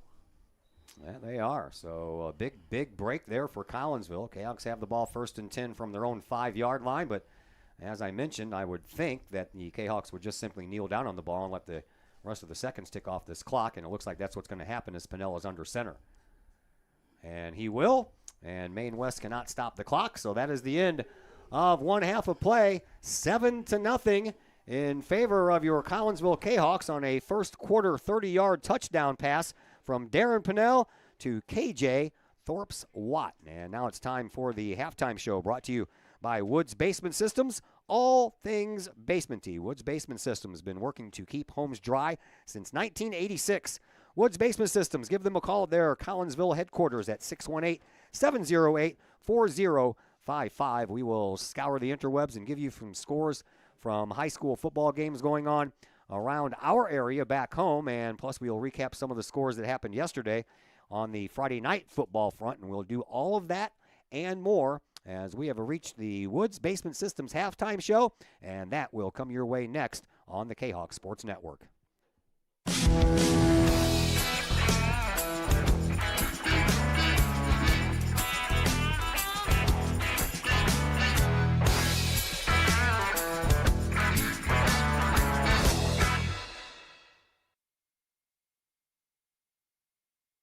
Schaefer Excavating and Demolition in Pontoon Beach provides complete commercial, industrial, and residential demolition and excavating services. Schaefer Excavating and Demolition is family-owned and operated by former Kahawks since 1980 and have over 4 decades serving the Metro East. Schaefer Excavating and Demolition is your choice for quality and experienced work at a reasonable price. Schaefer's does jobs of any size, whether digging for water and sewer lines, site preparation, or building demolition. Schaefer's can do it all. Schaefer's Excavating and Demolition also sells backfill, topsoil, loam, and other materials. Licensed, bonded, and insured, from earth moving and land clearing to building and demolition and road construction to septic and sewer system work. Call the experienced crew at Schaefer Excavating and Demolition, 618-931-6237. Looking for good food, good times, and good people? Look no further than the Bridge Inn in Caseyville. Just over the bridge from the Kahawk Stadium, Bridge Inn features a friendly and courteous staff that serves up the coldest drinks and the best food in the Metro East. Lunch and dinner is available daily with a breakfast menu every Saturdays and Sunday morning. And don't forget about fantastic fish fry Fridays. Bridge Inn also features pool tournaments on most weekends and a gaming area for the over 21 crowd. Bridge Inn in Caseyville. Check them out at 519 North Main Street in Caseyville. Call for carryout orders at 618-344-3530. The best is yet to come at the Bridge Inn in Caseyville, 618-344-3530. Got vinyl? Rich's Record Emporium in Uptown Collinsville can take care of all of your vinyl needs and more. You can peruse through thousands of records, from country to hard-to-find jazz, and classic rock is always in stock at Rich's Record Emporium. Used vinyl, new vinyl, and hard-to-find vinyl. Don't forget to check out the audio room at Rich's, where you can check out the latest in audio gear, from new top-of-the-line speakers to turntables and receivers, plus all of the accessories. Rich's has t-shirts, record cleaners, turntable needles, wall art, and so much more. If you can't find what you're looking for at Rich's, they will do their best to find it for you. Don't forget to mention seeing this ad on the Kahawk Sports Network for a 10% discount at checkout. Rich's Record Emporium, 131 West Main Street in Collinsville, or call 618-795-1333 or online at richesrecordemporium.com. Lakeside Roofing in Collinsville. Let the professionals at Lakeside Roofing protect your most important investment, your home or business. Have the elements taken a toll on your roof system? Notice a leaking roof? Maybe it's time for a free roof inspection. Regular maintenance can extend the life of your roofing system by 10 years or more. Lakeside Roofing is your winning team for commercial and residential roofing systems. Lakeside All-Star professionals have installed, repaired, and maintained hundreds of roofs on both sides of the river.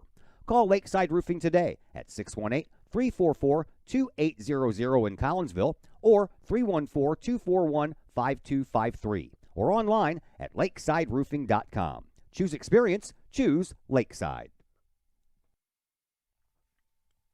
Keep your ride shiny and clean with Extreme Details Vehicle Detailing in Collinsville.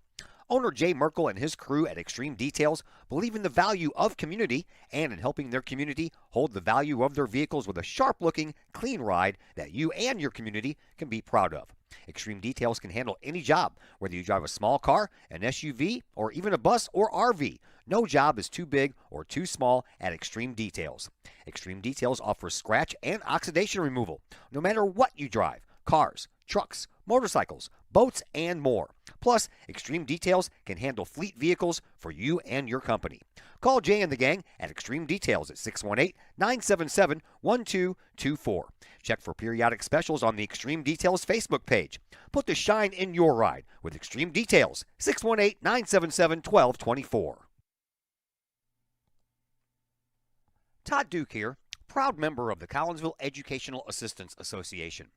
Whether you call us teachers' aides, paraprofessionals, or educational assistants, it all comes down to one thing: taking care of students. More importantly, your student.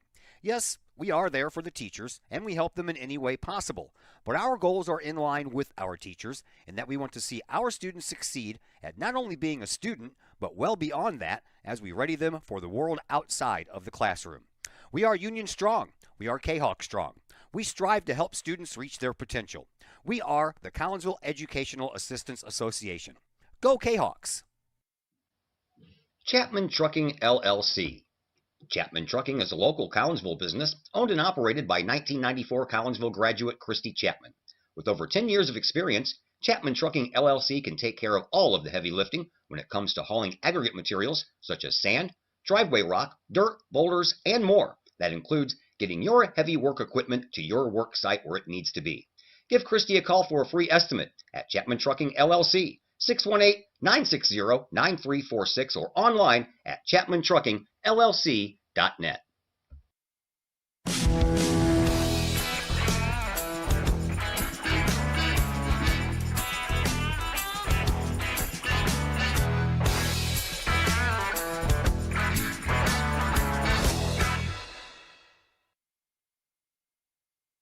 And once again, we welcome you back into the Woods Basement Systems halftime show here at Maine West High School in Des Plaines, Illinois.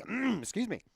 Collinsville leads this one by a score of 7-0. The only score in this game, a 30-yard touchdown pass from Darren Pinnell to KJ Thorpes-Watt. Elsewhere, these are scores from last night in the first round of the playoffs. Triad with the upset as they had to go on the road, and they handled Mahomet Seymour, a 1-point loss at 20-19.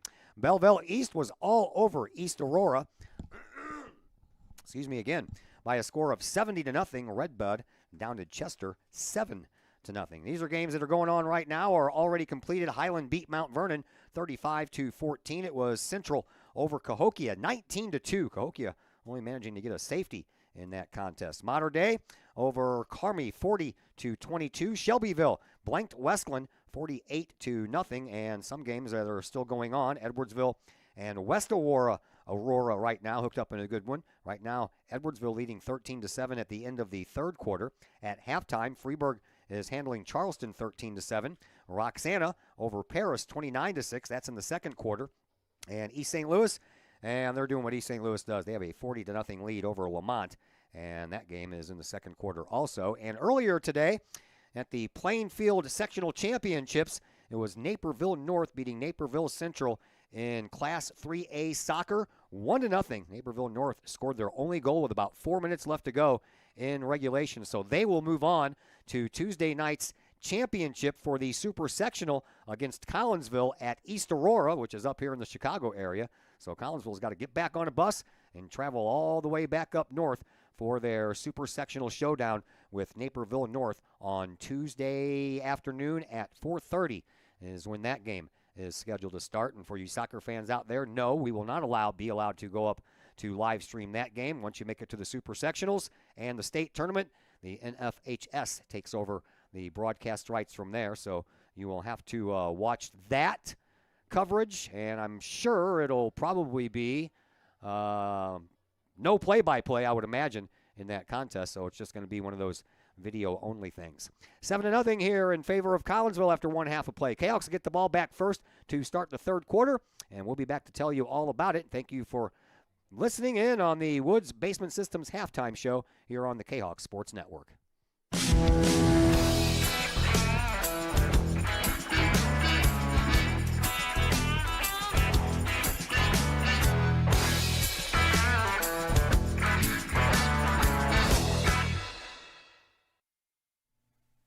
Lottie's Cafe, Collinsville's hidden gem.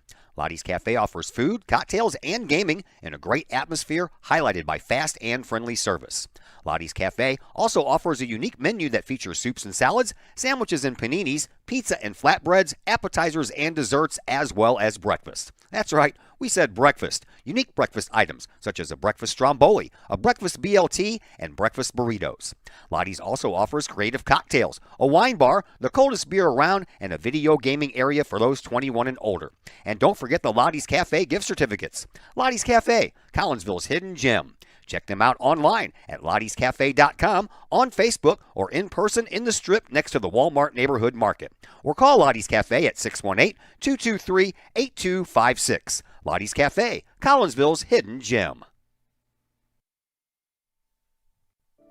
The Collinsville Daily News, the new online source for everything newsworthy in and around Collinsville. This news source is designed to be the heartbeat of the Collinsville community and is owned and operated by members that live in this area. The Collinsville Daily News generates their revenue with local support from the community in which they serve and from advertising. They do not charge to read their content, so you'll never run into one of those annoying paywalls. Not only that, but the Collinsville Daily News offers free classified advertising. You have items you want to buy, sell, or trade? It's free to post. Wedding or engagements announcements, as well as obituaries, all free at collinsvilledailynews.com. Plus, they have the content that matters most. Collinsville news you need to know, coverage of Kahawk sports, and a keen eye on city news. The Collinsville Daily News also has an event tab that allows you to find out what is going on in and around the region for you and your family, the heartbeat of the community. Helping readers make sense of an increasingly chaotic world. Check them out at collinsvilledailynews.com, on social media sites Facebook and Instagram. The heartbeat of this community is the Collinsville Daily News. Projects in and around your home can be daunting and overwhelming. Take the stress out of those projects and let AW Indoor and Outdoor Solutions do all the heavy lifting. Former Kahawk Adam Welly can help knock those projects off your list. From framing drywall, painting, and stair work inside to deck work, hardscapes, and concrete and retaining wall construction outside your home, including power washing and brush removal. Whatever the task, AW Indoor and Outdoor Solutions can help. Call Adam Welly for a free estimate at AW Indoor and Outdoor Solutions, 314-252-8010. That's 314-252-8010. Diamonds for Kahawks is a facility improvement project to develop a baseball, softball, and football/soccer field for CHS students and our communities to utilize. The project includes 2 baseball fields, 2 softball fields, a soccer/football field, concession stand, bathrooms, and parking. The development of this facility will benefit the band, PE classes, baseball team, softball team, and soccer team with a centralized location, ease of access, and an eye-catching complex. Please contact A.D. Clay Smith to donate to this project or visit the Collinsville Area Community Foundation website to make your tax-deductible donation today. Looking to buy a new home or sell your current home? Trust the Blaylock Group of eXp Realty with all of your real estate needs. The real estate market is hot right now, and you can trust the years of experience the Blaylock Group brings to the table. The Blaylock Group can help you find your dream home, or they can help you get top dollar for your current home. Give Peyton or Emily Blaylock a call today at the Blaylock Group of eXp Realty. 618-780-4622. That's 618-780-4622. The Blaylock Group of eXp Realty. Old Herald Brewery and Distillery in Collinsville produces their own spirits and beer on site right at the restaurant. Pair that with some of the most unique menu items around the entire metro area, and you can see why they are such a hit. They can handle you and your family, or they can handle you and your group. Throw in the occasional live entertainment, and you can see why Old Herald Brewery and Distillery is a must-stop destination in Collinsville. Old Herald Brewery and Distillery, 115 East Clay Street in Collinsville, 618-855-8027, or online at oldheraldbrewing.com. Todd Duke and Chris Kettler are back with you from Maine West High School, home of the Warriors here in Des Plaines, Illinois. Chris Kettler, we did the scoreboard stuff. We were watching some stuff last night after we got through with the soccer game. Any surprises out there for you? I know the Triad one kind of surprises me, but really not. But you consider that Mahomet Seymour came in as the favorite for that game, and then the Knights come out with a win. Yeah, I think that's definitely a surprise there. Muhammad had beaten Highland earlier in the year, and Highland took care of Triad pretty good. So you're thinking, yeah, Muhammad could probably have a long run on him there. And then Belleville East put up 70 on East Aurora. I know East Aurora was a team that hadn't made the playoffs in a long time, but you get through a 6-3 team that at least comes out of here out of Chicago area. You expect some kind of fight on that here. And then today, I'm just baffled by Breese Central being Coke 19-2 after Coke. You beat O'Fallon last week. Yeah, they beat O'Fallon last week just to make the playoffs, and then they kind of laid an egg in the playoffs. Yeah, and their only two bad games were against Collinsville. That was really just but one bad quarter. They just didn't finish some drives, and then Edwardsville handled them. So, yeah, I don't know what happened to Coke today. And then East St. Louis is doing what they do. Yeah, East St. Louis is definitely doing what they do. That soccer score, we were kind of watching that. Well, Chris was watching that while I was driving on the way up here this morning because we left at 10 o'clock, and that was just about the time that game started. And I told Kettler, I said, I would not be surprised at all if that game was decided by penalty kicks, but Naperville North gets a very late goal. They got a very late goal. That's, two teams. That's got to be a rivalry. Naperville North, Naperville Central. Look at the Max Prep rankings. Naperville North is the number one team listed in Illinois, so got no reason to doubt our Chaos soccer team. They've done real well in the playoffs, come a long way here in the last couple weeks, and that should be quite a battle on Tuesday. They have not allowed a goal, have your Collinsville Jayhawks, in the postseason thus far, and they put a little cherry on top of some of that last night by handing Moline their very first and only loss of the year. Yeah, Moline just kind of maybe breezes through a little not as tough schedule here. I don't know what kind of record they would if they saw the kind of competition the Chaos had, but they were still a very good squad. And Chaos got the win here, last night in Normal. Yep, that was a fun night. We spent the night at a hotel there in Normal, and then got in the car this morning and came up here. We got to break up that drive a little bit yesterday by leaving in the morning time to go to Normal for that soccer game, and then of course, as I mentioned, we spent the night and then came up here the next morning. We're not going to have such luck on the way back, man. We got to pack up everything and just drive 4.5 to 5 hours south. Yeah, we'll hope to get back here.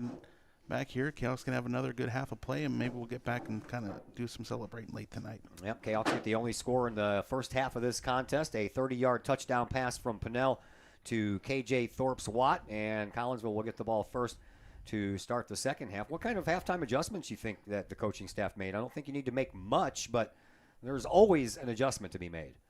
I think both teams were playing the kind of game they want. That Maine West just wasn't able to finish that last drive. See if they can key on some missed assignments here.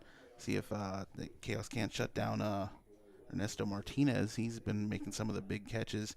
And I'd like to see the Chaos start here with this ball here, drive right down.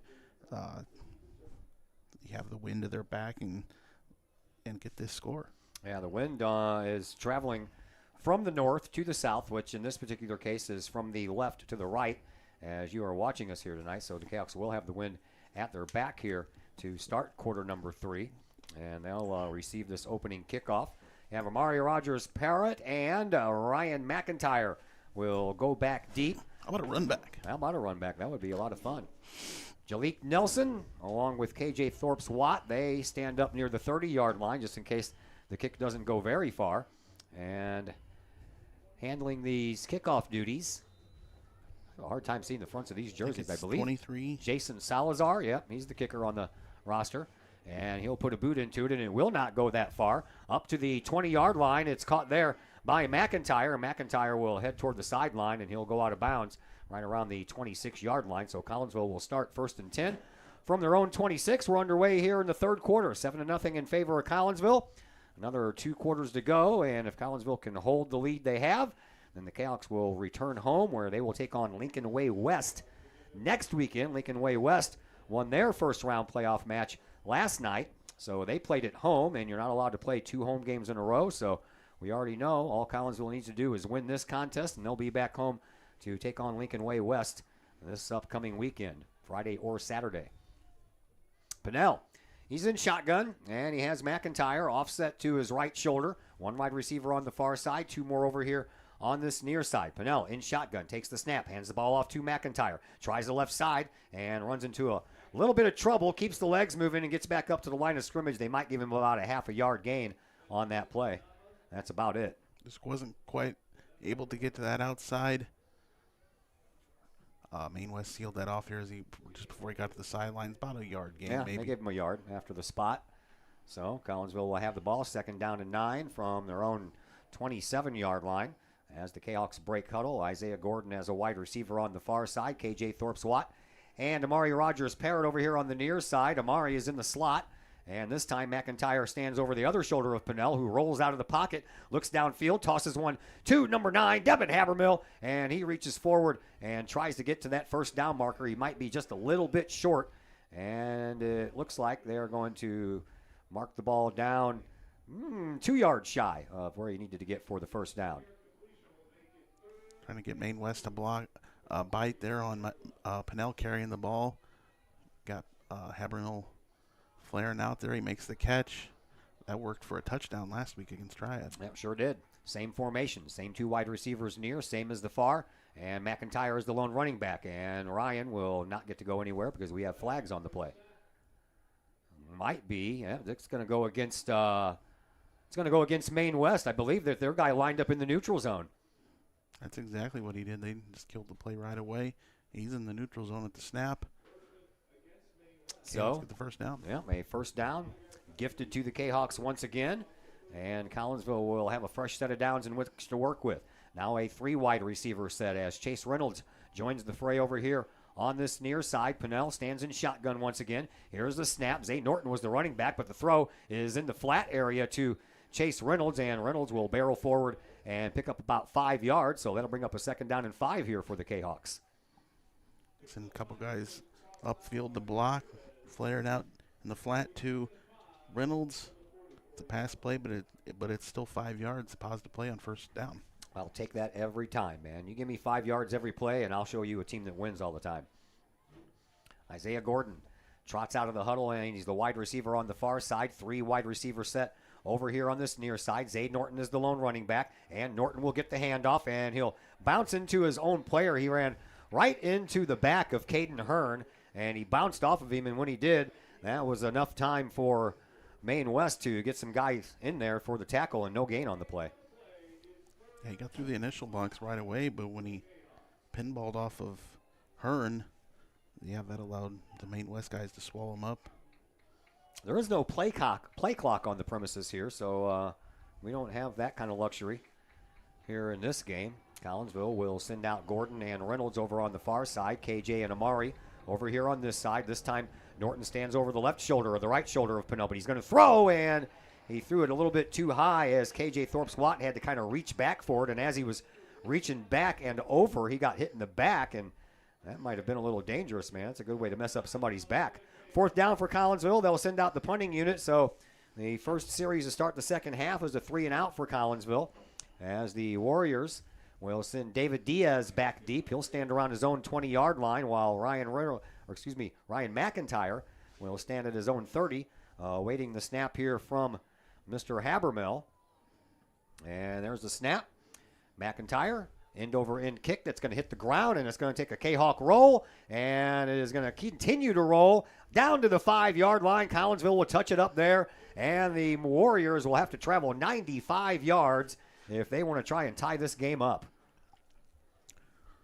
Maine West hasn't been bringing any pressure on these punts. It's just been up to McIntyre to just send one down the field there, and then Maine West just lets it bounce and roll and all the way back to the 5. 8:53 left to play here in this third quarter. Very low-scoring, tight game. 7-0 in favor of Collinsville, and the Warriors will get their first possession here in this second half. We'll see what they made as far as halftime adjustments are concerned on offense.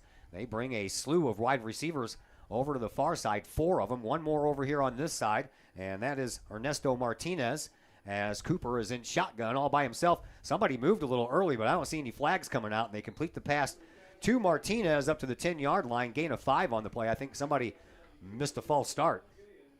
No, they missed it. They missed it. Yeah.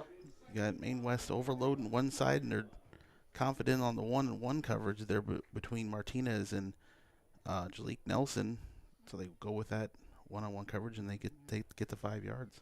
8.5 minutes to go as the clock continues to run. 2nd down and 5 for the Warriors on their own 10-yard line. This time they will have Onell Miller-Smith as the running back. He'll get the handoff, and he'll try this right side, and he will be taken out of bounds at about the 16-yard line. So that's going to be good enough for a first down. That'll move the chains for the Warriors. Maine West wants the call there is Rogers had runner wrapped up. Didn't really throw him down, just kind of let him fall on his own there, but he did have him wrapped up. Yeah, he was First a couple down. of steps out of bounds. First down for Maine West. 2 wide receivers on the far side, and Mr. Ernesto Martinez over here on this near side.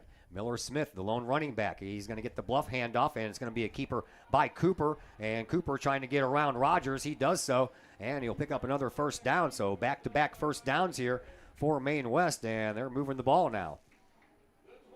Flip the field here, just look at the other side. Some blocks there on the Kahok secondary. On the Maine West offensive line there, springs Cooper there for those 12 yards. Ben Cooper trots about halfway to the bench, gets the play call from head coach George Klupchak, and relays that one to the huddle. This time they're going to put Ernesto Martinez over on the far sideline. 2 more wide receivers over here on this near side. Here's the snap. Handoff goes to Miller Smith, and he'll barrel across the line of scrimmage and pick up about 3 on the play. That'll bring up a 2nd down and 7. Guys like Zay Norton gets the first handle on him there, and Tonge finishes up the tackle there. Still positive play for Maine West to 4 yards. 3 or 4 yards. Okay, Alex defense trying to stiffen up a bit here as Maine West has come all the way from their 5-yard line. Right now the ball sitting on their own 32-yard line, so they've picked up a nice chunk of yardage here for their first possession here in this second half. 4 wide receivers over here on the left side, 1 on the far side. Here is Cooper. He'll throw immediately, and he'll throw the ball into the ground, I think. They did say he caught it, and that was Martinez. And that'll bring up a 3rd down and about 2 to go for a first down here for the Warriors. Everybody's slipping there. Martinez slipped, and before that, Gordon slipped for the Kahok, so the Kahok lucked out in there that Maine West player Martinez slipped on that play. This is just a slip and slide in place out there on that field. And it's not wet down there. I think it's just a lot of the divots that have been there throughout the course of the year. You might step on one of those and lose your footing a little bit. Split wide receivers, 2 on either side. Miller Smith, the lone running back. Oh, excuse me, that's not him, but that's okay. There's a fumble. Collinsville has a chance to get it. They do. Devin Habermill picks it up, and he stepped out of bounds when he tried to get up and run with it. But boy, oh boy, what a big play there. Collinsville recovers their 3rd fumble here in this contest. Going to be a late flag here. This is going to knock the Kahoks back a few yards, but penalties after the change of possession, I do believe. We'll see. Kahoks. That's against Collinsville, but it does look as if the Kahawks are going to be able to keep the ball, and they will. So they'll tack on the yardage after the fumble was already recovered. But they tried to somebody blocked somebody in the back when Habermill picked up the ball and tried to run with it. Yeah, and that Habermill just slipped, so all that was completely unnecessary. But the Yeah. Cahoks brought the house there on a blitz there, and Cooper just didn't handle it there. Lost the ball. Somebody just dropped the ball there. One of the referees did, and I don't know. That was kind of strange, but they got to switch the balls out. Yeah, they do. Put it anywhere. So the Cahoks will start at the 36. Still great field position. Third turnover of the game, like you said, by the Warriors. Yeah, after the change of possession, says the PA announcer, so Collinsville does get to keep the ball. First down and 10 from the opponent's 36-yard line. 3 wide receivers set over here on the right side. Isaiah Gordon, the lone wide receiver on the far side. McIntyre stands over the shoulder of Pinnell. It's going to be a backwards pass, and then it passed to KJ. He's got it in for the touchdown, Collinsville. Wow. Following the turnover, the Cahoks bust out the trick play. The lateral to Chase Reynolds, who's the backup quarterback. Everybody on Maine West bid on that, and KJ was wide open. The Cahoks have their second score of the game following the turnover, just like I said. Yeah, that was a 36-yarder too, man. So, woo, boy. 36 yards to KJ Thorpes-Watt. And Collinsville is in business here as Nick Chance comes on to try the extra point try. As Pinnell is the holder, ball snapped down, ball is on the way, and the kick is good. So Collinsville doubles up the lead here on the Warriors from Maine West High School here in Des Plaines. We have a timeout coming your way, and we'll be back after this timeout on the Kahok Sports Network. Your home is where you feel happy, safe, and secure. So if you see signs of foundation problems like cracks or uneven floors, worrying is natural, and getting it fixed is crucial. Woods Basement Systems understands. We've been solving foundation worries since 1986. Woods experts have the training and equipment to make permanent repairs. So stop worrying, because with Woods, it's fixed forever. Foundation problems don't get better with time, they get better with Woods, the all things basement-y experts. Call or go to woodsbasementsystems.com today. Back here at Maine West High School, what a nice play that was. A little behind the line of scrimmage pass to Chase Reynolds, and then Chase Reynolds launches a 36-yard touchdown pass to KJ Thorpes-Watt, and KJ has both touchdowns here today for Collinsville, and the Cahoks are up 14-0.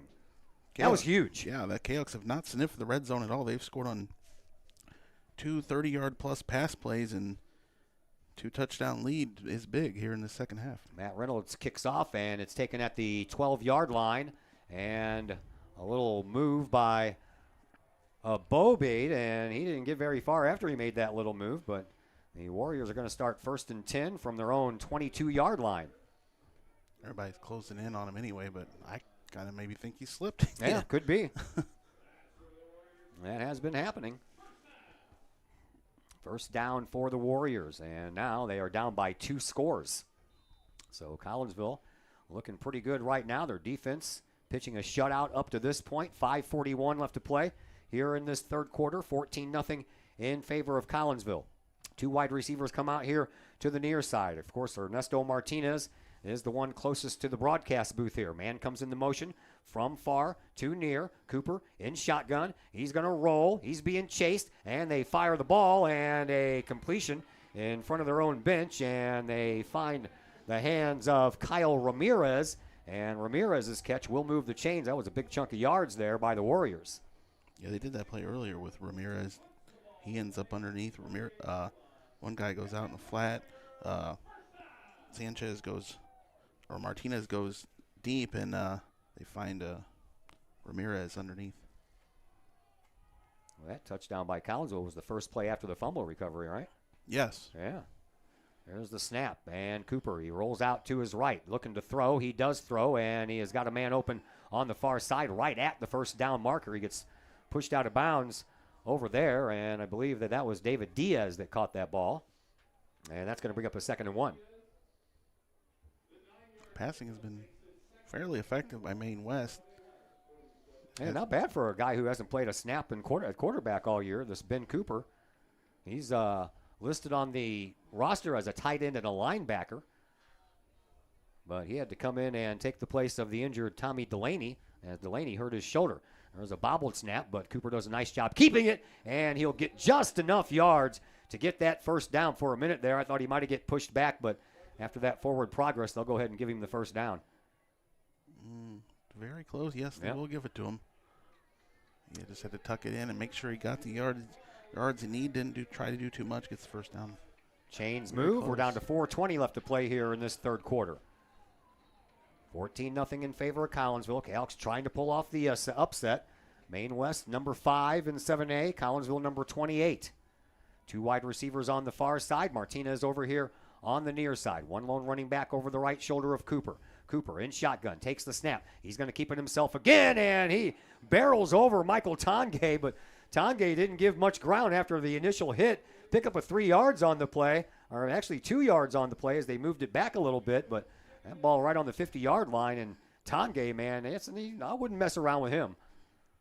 No fear in Cooper. He just has ran at a couple of Kahoks. He ran at Zay Norton earlier, and he just barrels in there, and no fear. He gets the gain of 2. Cooper in shotgun once again, and now we have movement up front, and that's going to be, I'm going to guess, against Maine West. Yeah, the entire offensive line is up to the center. Went over the line there. Yeah, I don't know what happened there. Whole entire right side of the line moved all at the same time.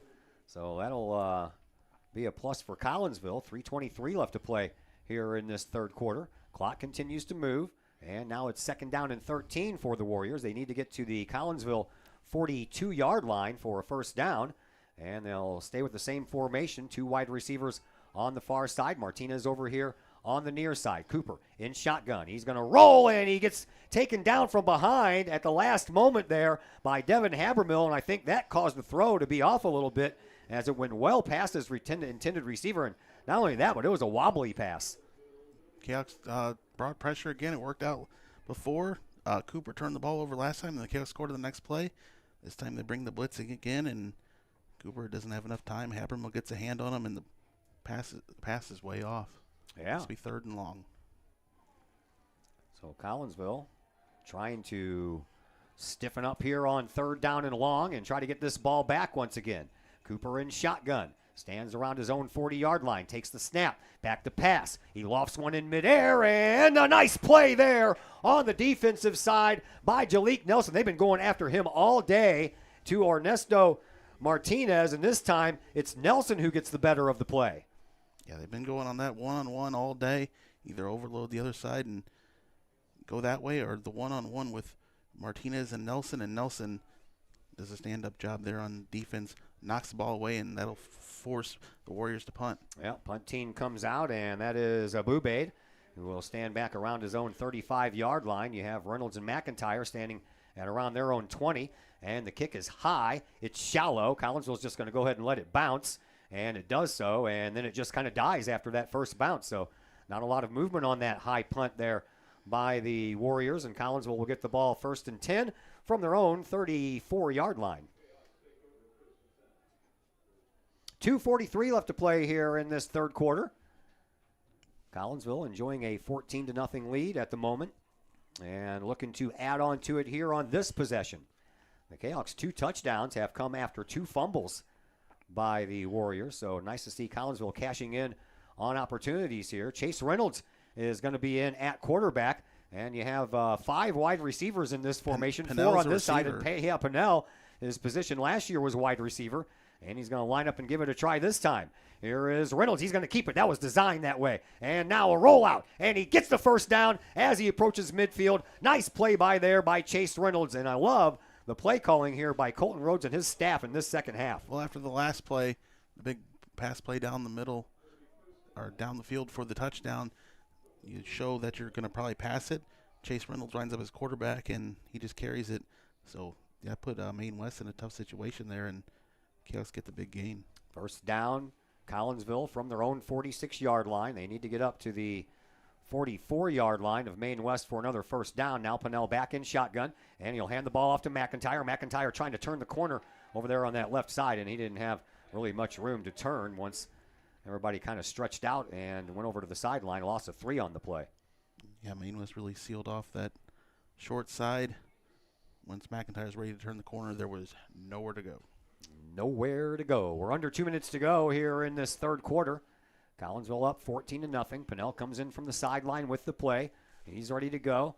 As they break huddle, Isaiah Gordon will line up as the wide receiver on the far side. You'll have KJ, Amari, and Chase over here on this near side. Zay Norton is in there at running back now for Collinsville over the right side of Pinnell. Little movement up front by Maine West, but not enough to get a flag thrown. Here's the snap. They'll hand the ball off to Norton, and Norton will get bounced right as he hits that 45-yard line, and he'll pick up a couple, but it'll be 3rd down and 11 here for Collinsville. Zay Norton sometimes is that late game back.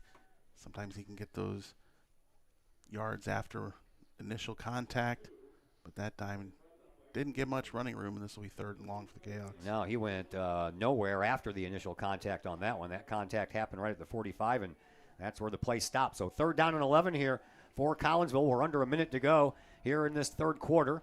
And now Ryan McIntyre back in there at running back over Pinnell's left shoulder. Pinnell takes the high snap, and he's going to throw. He launches one down the field, and that is overthrown by Amari Rogers Parrott. And he said he wanted a flag after that play, but he's not going to get it, and Collinsville is going to have to punt this ball back away. Well, the first play was a big gain, and then just stalls out here. So let's just punt this ball here and flip the field back the other way. Yeah, maybe we can get another one of those big punts that rolls all the way down inside the 5-yard line. At any rate, the Warriors are going to get the ball back with less than a minute to go. Clock is stopped with 47.4 left to play here in this third quarter. Warriors haven't really been bringing much on the punts. They may eventually, but, well, they bring a little bit there. A little more than they had. This one is going to send back Diaz. He'll catch it at his own 19, and Collinsville had a chance to get him deep into the backfield, and he gets out of another tackle, and finally he is brought down on a nice play there by Jack Shepard after Collinsville missed a couple of tackles on that play. That was all unfortunate. He just catches the ball on the sideline there, right along the side. You don't think much is going to happen there. Keeps running, breaks some tackles, and gains about nearly 20 yards. Yeah, you did.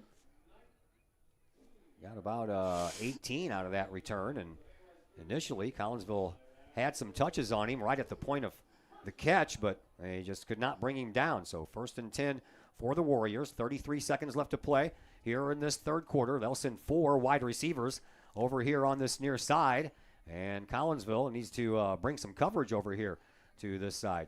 They starting to tighten it up just a little bit. Here is Cooper back to pass. He'll throw it down the middle, and it's caught. And once again, the Warriors will move into Collinsville territory on a nice open field catch there by, you guessed it, Ernesto Martinez. And that'll stop the clock for a moment while the chains move with 26 seconds left here in this third quarter. And now the Warriors have the ball on Collinsville's 44-yard line. Waning seconds now here this third quarter. Maine doesn't have to run another play here against the wind, and they might not, but they are here going to line up here with about 10 seconds to go. Yep, 10 seconds left on the game clock. No play clock to tell you about. Man comes into motion. Here is Cooper. He's going to roll out to his left. He is looking, he is throwing, and he throws a wobbly ball downfield, and, Nelson didn't turn around in time to come back at that ball, and that's caught all the way down at the Collinsville 13-yard line. That's going to do it for quarter number 4. When we come back, it's going to be 1st and 10 for the Maine Warriors at Collinsville's 13-yard line, and we'll be back to tell you all about it in just a moment here on the Kahok Sports Network.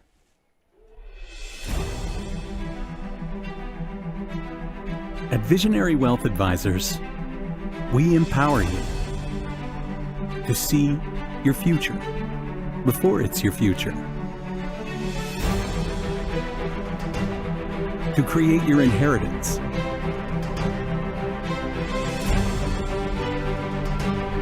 To build your vision. To anticipate the known and unknown. And to find potential in both.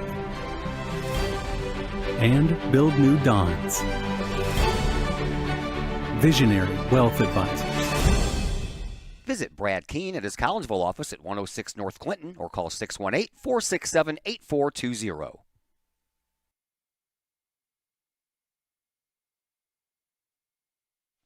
Back here at Maine West High School, we have reached the fourth quarter here in this Class 7A Round 1 playoff game between Collinsville and Maine West. But Chris Keller, Maine West is in a pretty good spot. 1st and 10 for them on the Collinsville 13.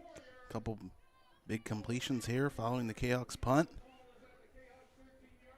And 2 wide receivers set over on this near side, 1 on the far side. And the snap. Cooper back to pass. Lofts it into the back corner of the end zone, and that time Nelson knocks it away. Almost could have had a chance for an interception, and he almost volleyed that ball back up into the air. So Amari Rogers-Parrott almost had a chance at an interception as well. Yeah, if he just is looking to catch that and turn it around, it's been a tough time with Ernesto Martinez there for Nelson. So as long as he can knock the ball down, we're going to take that. But that could have nearly been intercepted. Yeah, it could have been intercepted almost twice, if that's even possible. It's not. Only 5 seconds expired off the clock on the incomplete pass. The clock stops with 11:55 left to play as the Warriors break huddle. They will send Diaz over here along with Abubaid on the near side and Martinez over on the far side as wide receivers. Cooper's in shotgun. He'll take the snap. He'll roll around to this right side, and he'll throw it into the back of the end zone again, and it's caught for a touchdown, Maine West. They get on the board finally with 11:48 left to play here in this fourth quarter. I think Chase Reynolds thought he stepped out of bounds and then came back in. Well, no call on the field for that. That was what he was wanting there, and Maine West with a good drive finally gets them on the board. And the extra point try coming up here from Jason Salazar, the senior kicker. All important extra point this is. That's for sure. There's the snap. Ball is down. Kick is blocked. And the Kahawks block the extra point. Devin Habermill, he gets through the line and puts a paw up and knocks that ball down. And that may prove to be huge later on down the road. 11:48 left to play here in this fourth quarter. We will take a quick timeout, and we're back in just a moment here on the Kahawk Sports Network. The Junior Service Club of Collinsville has been a proud supporter of KahawkSports.com and the Kahawk Sports Network from day one. Since 1934, the Junior Service Club of Collinsville has been providing women in the community an opportunity to make a difference with fundraisers and projects, all that go towards helping the needy in Collinsville. If you would like any information on any event sponsored by the Collinsville Junior Service Club, head to Facebook, type in Collinsville Junior Service Club, and then click on the event tab. We thank the Collinsville Junior Service Club for their continued support of the Kahawk Sports Network and KahawkSports.com.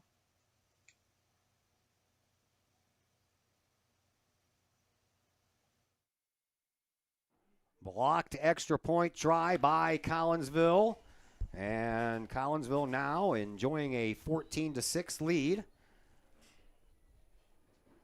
That could be big. All you got to do is go back to the first round last year when Collinsville won 14-12. That was missed extra points by Bradley last year. And caught at the 5-yard line by McIntyre. He'll make it up to about the 15, and that's where his progress stops. So Collinsville will have, I'm guessing would be called their worst starting field position of this game, as they will start 1st and 10 from their own 15-yard line.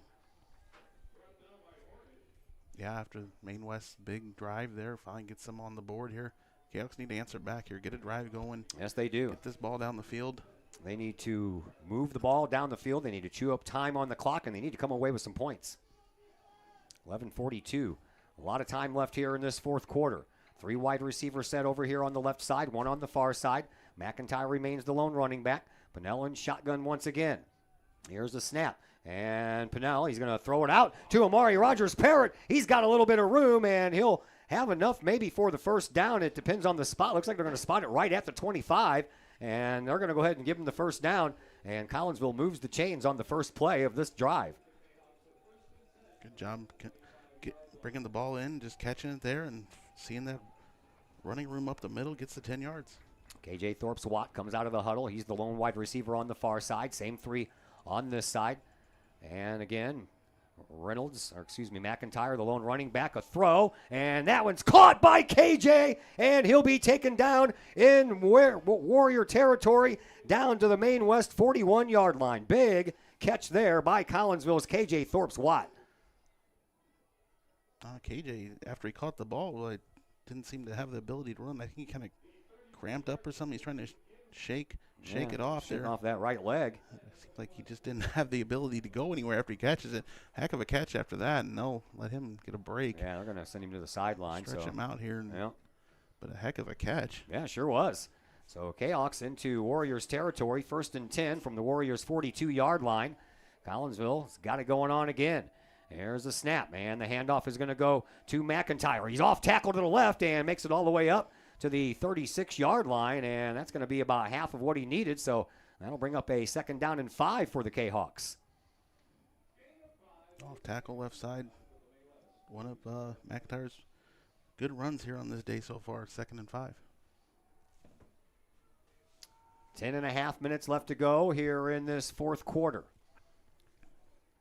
Amari Rogers-Parrott lines up on the far side. Isaiah Gordon and Chase Reynolds over here on the near side with Reynolds in the slot. And McIntyre over the left shoulder of Pennell.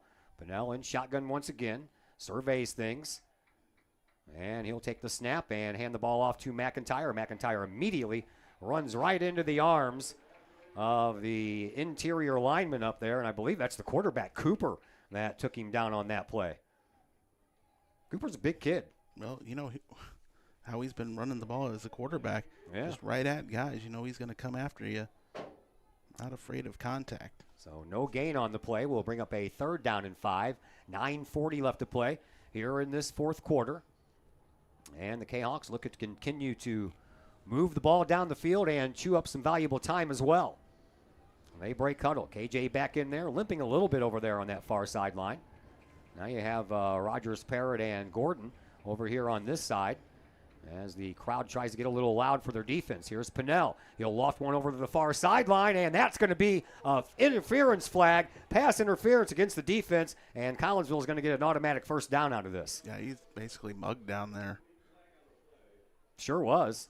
KJ turned around looking for the ball, and the defender did not, and meanwhile, he kind of just did one of those in front of his face where he waves his hands, hoping to disrupt KJ, and plus he got a lot of body contact in there as well. Sometimes when you just throw the ball down the field, maybe that'll happen. You can get the call. Pass interference on Maine West will bring the ball all the way down to the 22. Down to the 22. So Collinsville with a fresh set of downs. Clock stops after the flag on the play. 9:17 left to play here in this 4th quarter. Here's Chase Reynolds at quarterback with Pennell. Over here is a slot receiver on the far side, on the near side. Reynolds is going to keep it again. He's got some room. Yes. He's still on the go, and he's got it for a touchdown. Oh, boy. A 22-yard touchdown run by Chase Reynolds, and Collinsville answers the touchdown by the Warriors. Kahawks overload the near side with receivers, including Pennell. Reynolds lines up as the quarterback, and he has a heck of a hole to run through. Gets all 22 yards, and now chance for his 3rd extra point of the game.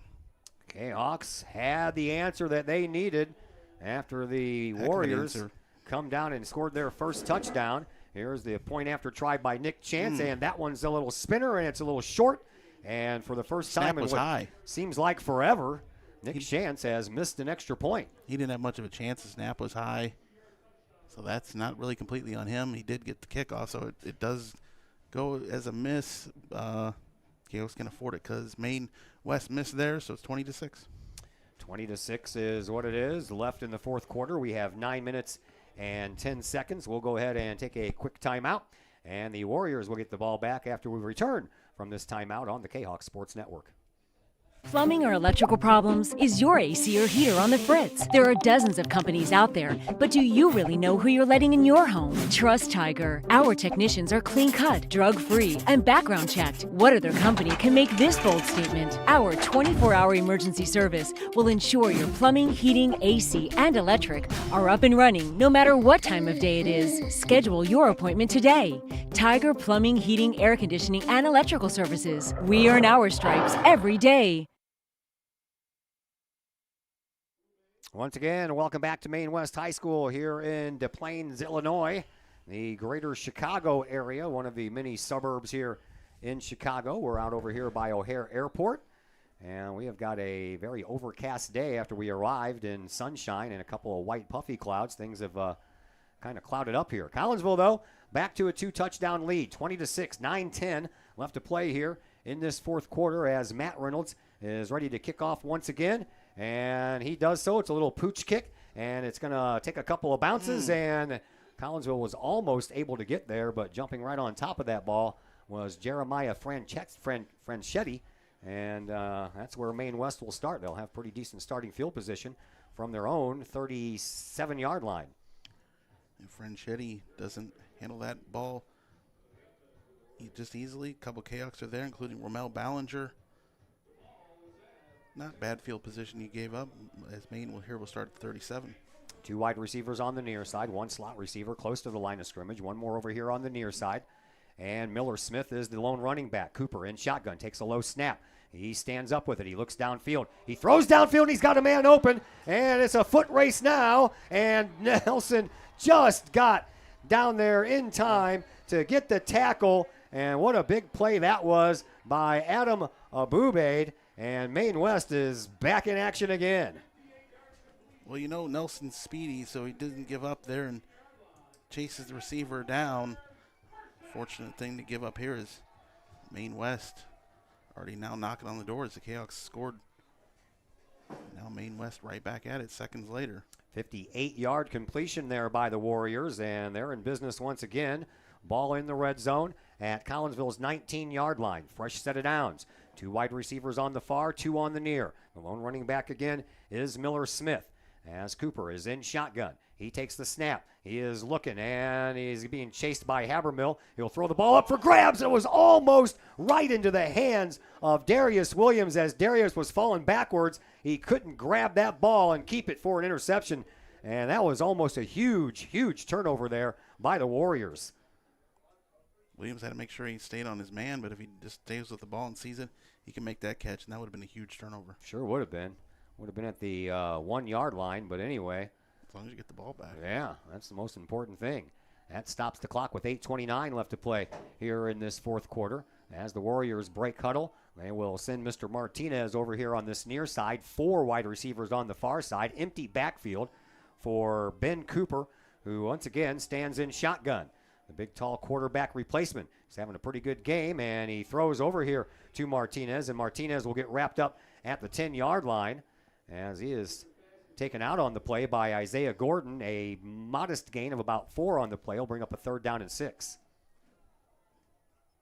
Kahawks trying to keep Nelson away from Martinez there and brought 2 guys in underneath Gordon and Reynolds to just seal that off. And well, they moved the ball up a yard, so now it's 3rd and 5. 3rd and 5. Ball on the 9-yard line. Maine West can get a first down at the 4-yard line, 4.5-yard line. Same formation.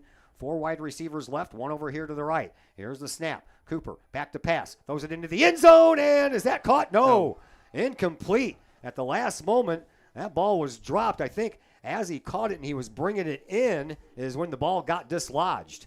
4th down coming up here for Maine West, and I don't think they're going to – I don't think they would have any intention on kicking a field goal here. They're going to go for it. You need 2 scores, but that last ball found its way between 4 Kahawks as – receiver tried to bring it in. He just couldn't corral it in here, and this is a big 4th down. Sure is. Maine West can get the first down at the 5 or near the 5. All right, here we go. 4th down and 5 from the 9-yard line. Man goes into motion from near side to far side. Here is Cooper. He will roll out, and he's looking as he's rolling. He's being pressured, and he flips the ball up, but that's not going to be enough for a first down, and the Kahawks will take over after a 4th down fail by the Warriors. We'll take it. They were about to swallow up Cooper there. He did a good job to get the ball off to Abubaid, but nowhere to run after he catches it, and Kahawks will take this over with. And so after the big completion by Maine West, it stalls out for him. They need 2 scores, but the Kahawks have the ball back and look to get this ball down the field. Yeah, we got to chew up some more yardage and chew up some more time. Ball will be on the Kahawk 8-yard line as Pinnell comes in from the sideline with the play to relay to his guys in the huddle. They'll break that huddle, and they'll send Isaiah Gordon and Chase Reynolds over here to the near side. You have KJ Thorpes-Watt and Amari Rogers-Perot Parrott over on the far side. Parrott comes into motion. And a high snap, and we have a false start. And it's going to cost Collinsville about half the distance to the goal line. They'll spot this ball down at the 4, so Collinsville is backed up against the shadows of their own goalpost here. Well, not the direction you want to be going in when you're already backed up. Glad to get the ball back. Well, they should move that ball up one more yard. Yeah, because it was at the 8. You can't penalize them 5 when you're inside 10 yards unless it's right on the 10-yard line. Get it sorted out here. Yeah, half the distance to the goal line would have put it on the 4, and that's exactly where they put it down now. So Collinsville's got some work to do to dig out of the shadows of their own goalpost here. 7:36 left to play in this fourth quarter. Collinsville leads 20-6. And the same formation, you have Chase Reynolds and Isaiah Gordon over here on the near side. Rogers Parrott and Thorpe Swat over on the far side. Ryan McIntyre, the lone running back, as Thorpe Swat goes into motion. Quick throw over to KJ, and KJ is going to get brought down right at the line of scrimmage. Yeah. Not sure seeing the positives of that play. Got to make sure you're short-handed and catch that, and there's nowhere to go once he gets it. I think you need to try to run the ball here up the middle, get something up the field. And the only thing that does is it keeps the clock rolling as we approach 7 minutes left to play here in this fourth quarter. Yeah, but to me, that's still too much time. That was a high risk there. Sure was. Even end up with that. Yeah. They just don't want to get caught back here in the end zone. 3 wide receivers here to the left. Bunnell in shotgun, back into the end zone. He'll take it and give it over to Amari Rogers Parrott. Parrott will get back up to around the 14-yard line. He's going to be about 4 yards short of a first down, and that'll bring up 3rd and 4 for Collinsville. But a little breathing room there to get out of the shadows of your own goalpost. Some area there as Parrott catches the ball, had some spots to get up the field there, gets the 10 yards, but the penalty hurts you a bit here, and the Canucks need to convert this 3rd down or they're going to be forced to punt deep in their own zone. So they break out of this huddle with two wide receivers far, one over here on the near. McIntyre, the lone running back. Pinnell in shotgun. And looks like they want to bust up that seam. Cooper coming in there. And Ryan McIntyre gets close to a first down. He might have got it. I believe he did. That was a good hard run for him. That was some tough yards. He gets it out for the first down. Brings the ball out to near the 20. Cooper, who is the quarterback for Maine West, is out there on defense, and he chains have been moved. Yeah, the clock's going now. Okay. Yeah, that's what you want to do. You want to keep this clock moving. We got 6 minutes to go. Exactly 6 minutes to play here in this fourth quarter. Collinsville breaks huddle. They'll bring Isaiah Gordon all the way over here on this near side. And in shotgun once again is Pinnell. As Amari Rogers Parrott goes into motion. Handoff goes to McIntyre. He got tripped up in the backfield almost immediately. As soon as that ball was handed to him, Maxwell Nisler came in there and got a hold of a tennis shoe and took him down. Loss of a yard on the play. He wanted to run it left side. There was nothing there. McIntyre made the most of it, keeping it up the middle. Loss of 1. 5 minutes and 20 seconds left to play here in this fourth quarter. Collinsville with a 2-touchdown lead right now at 20-6. The Gayhawks break huddle. Amari Rogers Parrott comes over here in the slot with Isaiah Gordon on the near side and KJ Thorpe Swat on the far side. McIntyre again remains the lone running back. He stands over the right-hand shoulder of Darren Pinnell. High snap, and Pinnell's going to keep it. He's got some room, and he slides down like he was sliding into second base when he plays baseball in the spring, and he stopped right at the 25-yard line, so that's going to bring up a 3rd down and about 4 to go here for Collinsville for a first down. I think Pinnell had to keep it. The snap was high. Yeah, he was wanting to hand it off to McIntyre, and they couldn't do that because of that high snap. They couldn't get connected there, so Pinnell, it actually worked out better for the Canucks as Pinnell kept it and was able to go on the right side there. McIntyre got creamed. 4.5 minutes to go as the clock continues to move. Collinsville needs 4 yards to pick up a first down here. And the same formation, Gordon and Parrott over here, Watts over on the far side. McIntyre, the lone running back. You have Habermill in there as a tight end. And the little flip pass over to Rogers Parrott. And he gets real close to the first down. I believe he's going to be about a yard short. And that's going to bring up a 4th down. But the referee says he didn't get out of bounds. Keep the clock moving as we have 4 minutes to play here in this fourth quarter.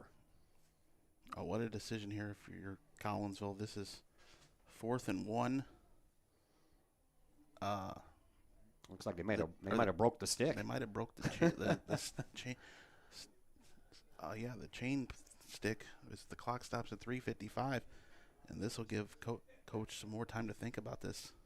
All right, so they got that fixed. That was the one that shows you where the first down is. And Collinsville is 1 yard shy of that first down marker, and it looks like the Kahawks are going to go ahead and go for it. But Pinnell is over there on the sideline, so it looks like maybe Chase Reynolds is going to stay in at quarterback. Nope, now they're going to bring McIntyre back in. It looks like Collinsville is going to punt. Yeah, maybe. You have to punt, right? I mean, you can't set them up that well for one of their scores when they need to. I think the Kahawks are going to call a timeout. Yeah, they're going to call a timeout here when the final seconds of the play clock, which is not visible, but the back judge will count it off, then they'll call timeout, which just occurred. Yep. So 3:25. Collinsville uses their first timeout, stops the clock with 3:25 left to play here in this fourth quarter. We will take a quick timeout as well, and we will be back here in just a moment on the Kahawk Sports Network. Hi, Purple and White fans. This is Dan Mode, class of 1989. I'm with New American Funding. Myself and New American Funding are proud sponsors of Kahawk Athletics. As we have great coaches at CHS on all the courts, fields, and tracks, we like to coach you through the home buying process and refinance process. If there's ever anything we can do, I can be reached at 618-973-5343 or www.danmodeloans.com. Let's support our student athletes at CHS. They deserve the best. Thank you for your time, and go Kahawks.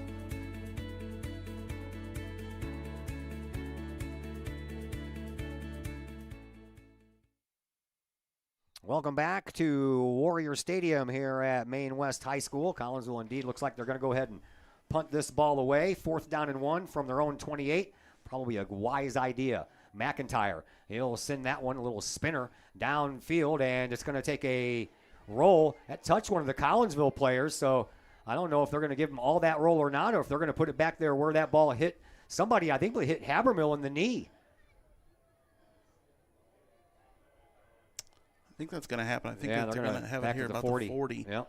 It did hit Habermill in the knee, so they're going to spot the ball down at the 39-yard line. Boy, that's a shame. If it wouldn't have hit him in the knee, that would have rolled all the way back to the 30. I mean, it's only 10 yards, but 10 yards is 10 yards. 10 yards is 10 yards, and that's a first down. Well, of course it's a first down. Yeah, that's the difference, though. So 3:15 left to play here in this fourth quarter. But Maine West, they trail by 2 scores. They're down by 14, 20-6. Collinsville has the lead as the Warriors break huddle. They'll split 2 wide receivers on either side of this formation. As Cooper in shotgun once again. They'll bring a tight end into that formation on the move. And now Cooper, he looks to throw. He looks to throw deep, and he's going to overthrow everyone. That pass was intended for Diaz. Gordon had him step for step the whole entire way, but Cooper overthrew everyone anyway. Let's see what this flag is. Oh, I didn't even see the flag. It's going to be a personal foul against Collinsville. That doesn't help at all. Man, oh, man. Throwing arms is throwing up his arms, saying, I don't know what I did. Yeah. Well, that's going to be a big chunk of yards. And they're going to be into Kahawk territory now, as that'll move the chains for another first down, as they'll put the ball down at the Kahawk 44-yard line. And the flag stops the clock with 3:10 left to play here in this fourth quarter. Always seems like the clock just can't move fast enough, eh? Yeah, we had the problem last week. Yeah. So 1st and 10 here for the Warriors from Collinsville's 44-yard line. They'll break huddle, and they'll send Ernesto Martinez over here as a wide receiver on the near side. He's the only true wide receiver in the formation until they go ahead and bring Abubate over here. He's a slot receiver, and rolling out to that general direction is Cooper. He throws on the run to Ernesto Martinez, and he gets taken down from behind by Gordon, but not after. He picks up a first down. No, he didn't get the first down. No, he didn't. They're going to put him a yard short. I thought he got forward progress, and then Gordon pushed him back a yard, but that'll keep the clock running as the chains will not move. A hurry-up offense here by the Warriors. Here's the snap. Cooper this time rolls out to his left. He lofts up a wing and a prayer, and that one is going to be out of bounds. And it's a good thing, too, because Amari Rogers-Parrott fell down as he was trying to go backwards, and if that ball would have been caught by the receiver for the Warriors, he would have has an easy trip to the end zone. Rogers stays on his feet. Maybe he picks that one I off. know. Then close calls down here in the area where the quarterback threw the ball. Barry, a little push on the quarterback. Referees let that go. So that'll bring up a 3rd down and 1 now for the Warriors. Clock stops on the incomplete pass with 2:41 left to play here in this 4th quarter. Here is Martinez lining up as a wide receiver on the near side. 4 more on the far side. Empty backfield for Ben Cooper. Cooper stands in shotgun at the Collinsville 40. Here's the snap. Cooper back to pass down the middle, and it's caught despite getting a hand in there. Isaiah Gordon, and that was a nice job of concentration there by Martinez to hold on to that ball. Ball popped out as Gordon got his hand in there, and Martinez had to secure it a second time. 2.5 minutes left to play here in this 4th quarter. Cooper rolls out on a quick play, throws the ball, and almost threw it right into the hands of Nelson because that was well behind Ernesto Martinez, and the Warriors got away with another one there. Another one nearly picked off. Collinsville up 20-6. 2.5 minutes to go. Clock stopped after the incomplete pass. 2nd down and 10 coming up here for Maine West. Ball on Collinsville's 19-yard line. Kahawks and their defense been playing very well all year and been playing very well this whole entire game. 2 wide receivers on either side of this formation, 1 lone running back. Man comes into motion from far to near. Here is Cooper. Back to pass again. Throws it. Yes. It's intercepted. Michael Tange with an interception, and the Kahawks get the ball back, and they'll have it 1st and 10 from their own 35-yard line. Oh, boy, what a big interception there by Tange. I don't know if Tange getting any other interceptions all year long. He was the right man in the right spot, and that's big. That is huge, as there was only 2:20 left to play here in this 4th quarter, and Collinsville looks like they may be on their way to another round 2 matchup. This one coming at home next Friday night or Saturday afternoon, but we still have 2:21 left to play, so we have to let that play out first. Warriors have all their timeouts. Yeah, Warriors do have all their timeouts, so they can use them and slow this thing down a little bit. Looks like they're going to keep lining up Reynolds as quarterback. Yeah, they are. I don't see Pinnell out there. He's over there at the end of the bench over there. He's very engaged, looking at his guys and seeing what they're going to do. Here is a keeper by Chase Reynolds. Reynolds, he needs to just hold on to that ball, man. He carries that thing like you're carrying home a loaf of bread from the grocery store, but he still manages to hold on to it and gets it up to the 40-yard line. Warriors will call timeout. They're going to be forced to start calling their timeouts now. They need to stop the clock and preserve as much time as they can. They need 2 scores, but 5 yards is good 1st down play for the Kahawks. So each team now has 2 timeouts. That stops the clock with 2:15 left to play here in this 4th quarter. We'll go ahead and keep it here probably for all these timeouts that the Warriors are going to call, because we don't want to go away and miss anything for you. So we'll just keep it right here. Thanks for watching. There's a bunch of you out there watching. We're up to almost 600 folks watching this game live right now. So we thank you very much for tuning in and taking part in this live broadcast, or live stream, you will, on the Kahok Sports Network. We appreciate each and every one of you. Yeah, hello everybody, especially all those at LC's. Yeah, well, big old watch party at LC's. Hello to everybody at LC's. We miss you, and we would love to be able to win this game and just take that little 2-minute drive over there and have a couple of cold drinks. But we got about a 4.5-hour trip ahead of us after this one's over. All right, Kahawks. Back at it here. Chase Reynolds is going to stay in at quarterback. 2:15 left to play. Reynolds is just going to keep the ball the whole time. All you need to do is hold on to it. Just hold on to it. Get up to about 2 yards shy of the 1st down marker, and that's going to bring up a 3rd down and 2 here for Collinsville. And the Warriors, looks like they're going to use another timeout. They will. They'll have 1 more left. And that stops the clock with 2:09 left to play here in this 4th quarter. So only 1 more time to stop the clock for the Warriors. And then the clock can keep running, but more importantly, Collinsville needs that 2 yards to pick up that 1st down. You pick up these 2 yards on either of the next. Well, I think you want to pick it up on this play. Yeah. But if you pick up these 2 yards, that'll just about do it. I don't think it'll be quite over if Kahawks get the 1st down on the next play and Maine West stops the clock again, but it'll be very close. Yeah. All right, quick timeout. 2:09 left on the game clock here. As the same cast of characters will come out, it'll be Chase Reynolds at quarterback. He'll have Ryan McIntyre over his right-hand shoulder in case he wants to hand it off, but I wouldn't be surprised if Reynolds keeps this one again. Here's the snap. Man, Reynolds is going to roll out. Boy, he carries that ball out there like that. I can't stand that. He turns the corner, and he spins out of a would-be tackler, but there is a flag on the play, and that came from the backfield for Collinsville, so this is probably going to be a hold against the Kahawks. Yeah, it's gonna be, He didn't get the first down, so it's going to be interesting to see what Maine West does. They'll push the Kahawks back and give them another play, but it will force Maine West to... Coaching staff's talking about it over here next to the referee on this near side sideline. Still waiting to get a signal, and it is going to be... I think you decline it. And they are going to decline it, so it's going to bring up a 4th down for the Kahawks, and I believe you got to punt the ball away. They lost a couple of yards on the play, so instead of a 4th down and 2, it's looking more like a 4th down and 3, close to 4, as the ball is on the 42-yard line. Maine West will keep that last time out. Yeah. Reynolds ran out of bounds. That he did. And it's going to be a 4th down and 3. Reynolds is ready to punt. Diaz stands back at his own 20-yard line. Here's the snap. Reynolds, he sends over a little floater. Just don't anybody for Collinsville touch it and until it stops, and now it will, and it'll roll all the way down to the 25-yard line. And that, took about almost 10 seconds off the clock on that kick. That's exactly what it took off. It took 10 seconds, got a little bit of a roll. So Maine West, they will have to travel 75 yards downfield to put up a score, and then they would have to recover an onside kick and do the same thing all over again. So here's where Collinsville's defense needs to stiffen up and make sure everybody's got a man covered and no big plays. Yeah, no big plays. That's what I was going to say. There's no big plays. Keep them in the field of play. Make them use this last time out as soon as possible. 1:52 left to play here in this 4th quarter.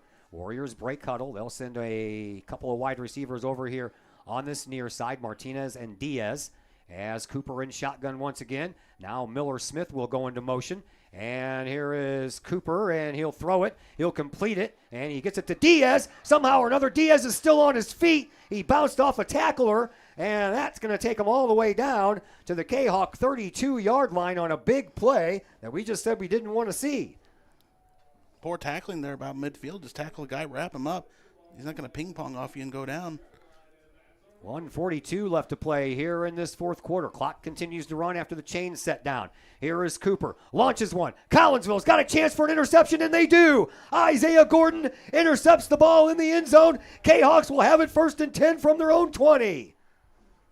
And that should do it. That should. That should very well do it. Maine West got one big play. They're looking for another one. And Isaiah Gordon picks it off. What is that, like 5 interceptions? We have 5 turnovers? 3 fumbles and 2 interceptions. And I think, wasn't it in the end zone? They're going to put it down at the 1-yard line, aren't they? Okay, so that complicates it a little bit. You're not going to have to. Yeah, you're going to have a hard time running it out of the end zone when the line of scrimmage is the half-yard line. So you can't just take a knee here and seal this off, at least not yet.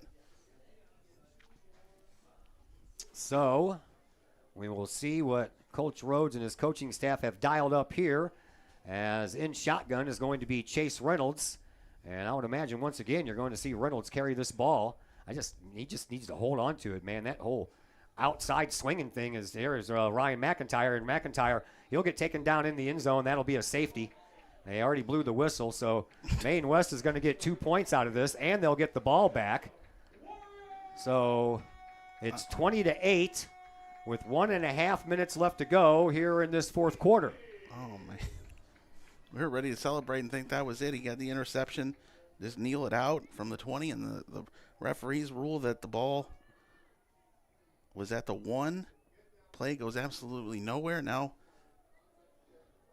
Maine West is almost in better position than they were when they started the possession after the punt, because now they got the 2 points. Still 1:31 left. Now the Kahawks will punt this away from the 20. God, give me a second. I know, man. 1:31 left to play here in this 4th quarter. 20-8. Collinsville has a lead.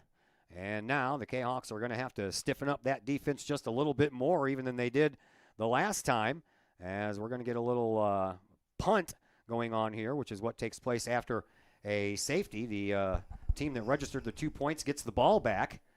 And Matt Reynolds. You can kick this from a tee. It's a free kick. You can kick this any way you want. Matt Reynolds has been very good on his kickoffs. So that's what you're going to have here. So Matt Reynolds due to kick off, and you have the return guys are standing at their own 25-yard line. So the Warriors should get pretty decent field position out of this as the ball falls off the tee. Golly. Yeah.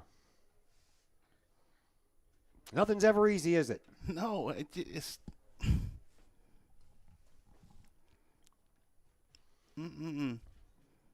All right. Got to play out the string here, so to say, and they made it a little bit more difficult.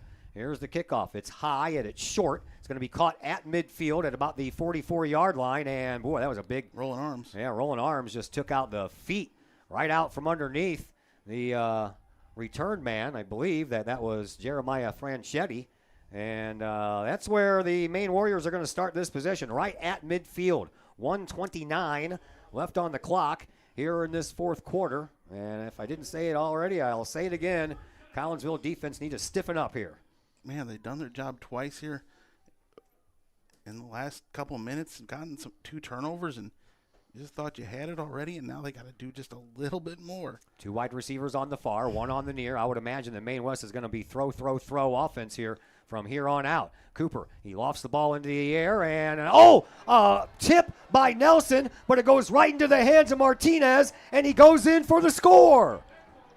This is unbelievable. I'm telling you what, man. I can't believe what I'm watching here. This is absolutely unbelievable. Collinsville, the referees changed the mind that there was an interception at the 1 instead of in the end zone. He signaled touchback, and now Maine West gets a safety and a touchdown. And now they are less than a touchdown away from from taking the lead in this game. So Collinsville is going to have to watch their P's and Q's here as they try the extra point to get to within 5. Man, oh man. Here is the snap. Ball on the way, and this time the kick is good. And just like that, we have a way different game here as the Warriors trail the Collinsville Kahawks 20-15. Collinsville is going to get the ball back if they can hold on to this, because an onside kick is coming up, and we're going to be back to tell you all about it here in just a moment on the Kahawk Sports Network. Collinsville High School alumni Stacy Lauenstein, CHS class of 91, Lisa Bassetto, Sarah Sulke, and Tracy Limp, CHS class of 94, Tony Geisen, CHS class of 96, and Kevin Robinson, CHS class of 99, want to wish all of our Kahawks a great year. We look forward to cheering you on and supporting you. Work hard on the court and the field, as well as in the classroom. Remember, once a Kahawk, always a Kahawk. Hashtag Kahawk Family. All right, here's where we stand, folks. There is 1:19 left to play here in this fourth quarter. Maine West has gotten all the way back to within 5 points of your Collinsville Kahawks. And I would expect you're going to see an onside kick, so Collinsville really just needs to recover this ball and make sure that Maine West can't get their hands on it. Good hands, team, up front. Just got to get this ball, and this is over with. And we have a little delay going on here. Not sure why. Now we're ready to go. And you got to get the ball at least 10 yards. And that ball bounces. And there you go. A nice grab in midair on the high bounce by Rome Richardson. Rome Richardson's tall. The ball bounced up. He got it. And my math is right. This is over. Should be. And Maine West can only stop the clock one more time. And we have 1:18 left to go. And that doesn't matter. Calm down over there, Chris. Catch your breath, buddy. All right. Just an unbelievable situation with the safety and the quick score, but this is over. So Collinsville is going to kneel down on the ball, and Maine West will call their final timeout, which they do right now, so they have no more timeouts to stop the clock. Collinsville with 1:16 left on the clock. You can snap this next one, and you'll kneel it, and you can run 40 off, and you'll bring it to under 40, and you'll kneel again, and it's over. They just are going to make Collinsville earn it here. Do Sure what are. you need to do. There could be, you never know in high school if something weird can happen, but it's as simple as 2 knees, and Collinsville has this. Yep. Whew. I'm telling you. A little rough action going on over here as Collinsville is going to get into victory formation once again. They will kneel on this ball one more time as Pinnell does just that. And the clock will continue to move. And that'll be 3rd down coming up for the Kahawks. You don't have to snap it until it's below 40, somewhere around 33 seconds. And that's it. Maine West can't stop the clock. And yeah, the PA announcer's already congratulating Collinsville on the win. So wow, just a crazy situation there near the end. Just wait till it's under 40 before you snap this. Yeah, you're going to have to, and that's why they're looking back at the referee, because there is no play clock on the field, so they have to depend on the referee to make sure that they don't do it a little bit too early, and that will do it. The Collinsville Kahawks have won their first ever road playoff game in the program's history, and the Kahawks will return home next week to take on Lincoln Way West, and the final score 20-15. Although we have had some Maylocks moments and some Tums times up here in the booth, buddy. That's it. This has been a great trip. We had fun. Wow, we won a playoff game again, and we're coming home, everybody. Yeah, we home are. game next week. Home game next week. This coming right on the heels of the Kahawk soccer team winning a sectional final last night in Normal. A very successful trip here for your Collinsville Kahawks. And now it's time for the post-game show, brought to you by Chiropractic Works in Collinsville, owned and operated by Dr. Chris McCluskey. He and his crew are focused on helping as many people as possible live high-quality lives, all through chiropractic care and wellness. You can visit Dr. McCluskey at Chiropractic Works in Collinsville, 410 Regency Center, just off of the Beltline Road in Collinsville. Give them a call at 618-343-3602 or online, chiropracticworkscollinsville.com. Post-game show comes your way next after a Kahawk victory on the road here on the Kahawk Sports Network. The Ortho Gold TRT tissue regeneration machine is revolutionary new technology. It's known as a shockwave machine. In the hospital setting, it's lithotripsy. The machine looks sort of like an ultrasound head, but it's much different technology. It drives sound waves into tissue at 3,500 miles an hour. It's a 3 to 5 minute non-invasive treatment. This is revolutionary technology. It's great for acute, which means, injured tissue. New injuries per se, also chronic conditions. We have many people who have canceled knee replacements and shoulder replacements and treated lots of plantar fasciitis, foot, ankle problems. Overall, the Ortho Gold TRT soft wave machine is revolutionary technology. We've been very excited to bring it to our practice, and we've already helped a tremendous amount of people with it, and we're looking forward to helping a lot more.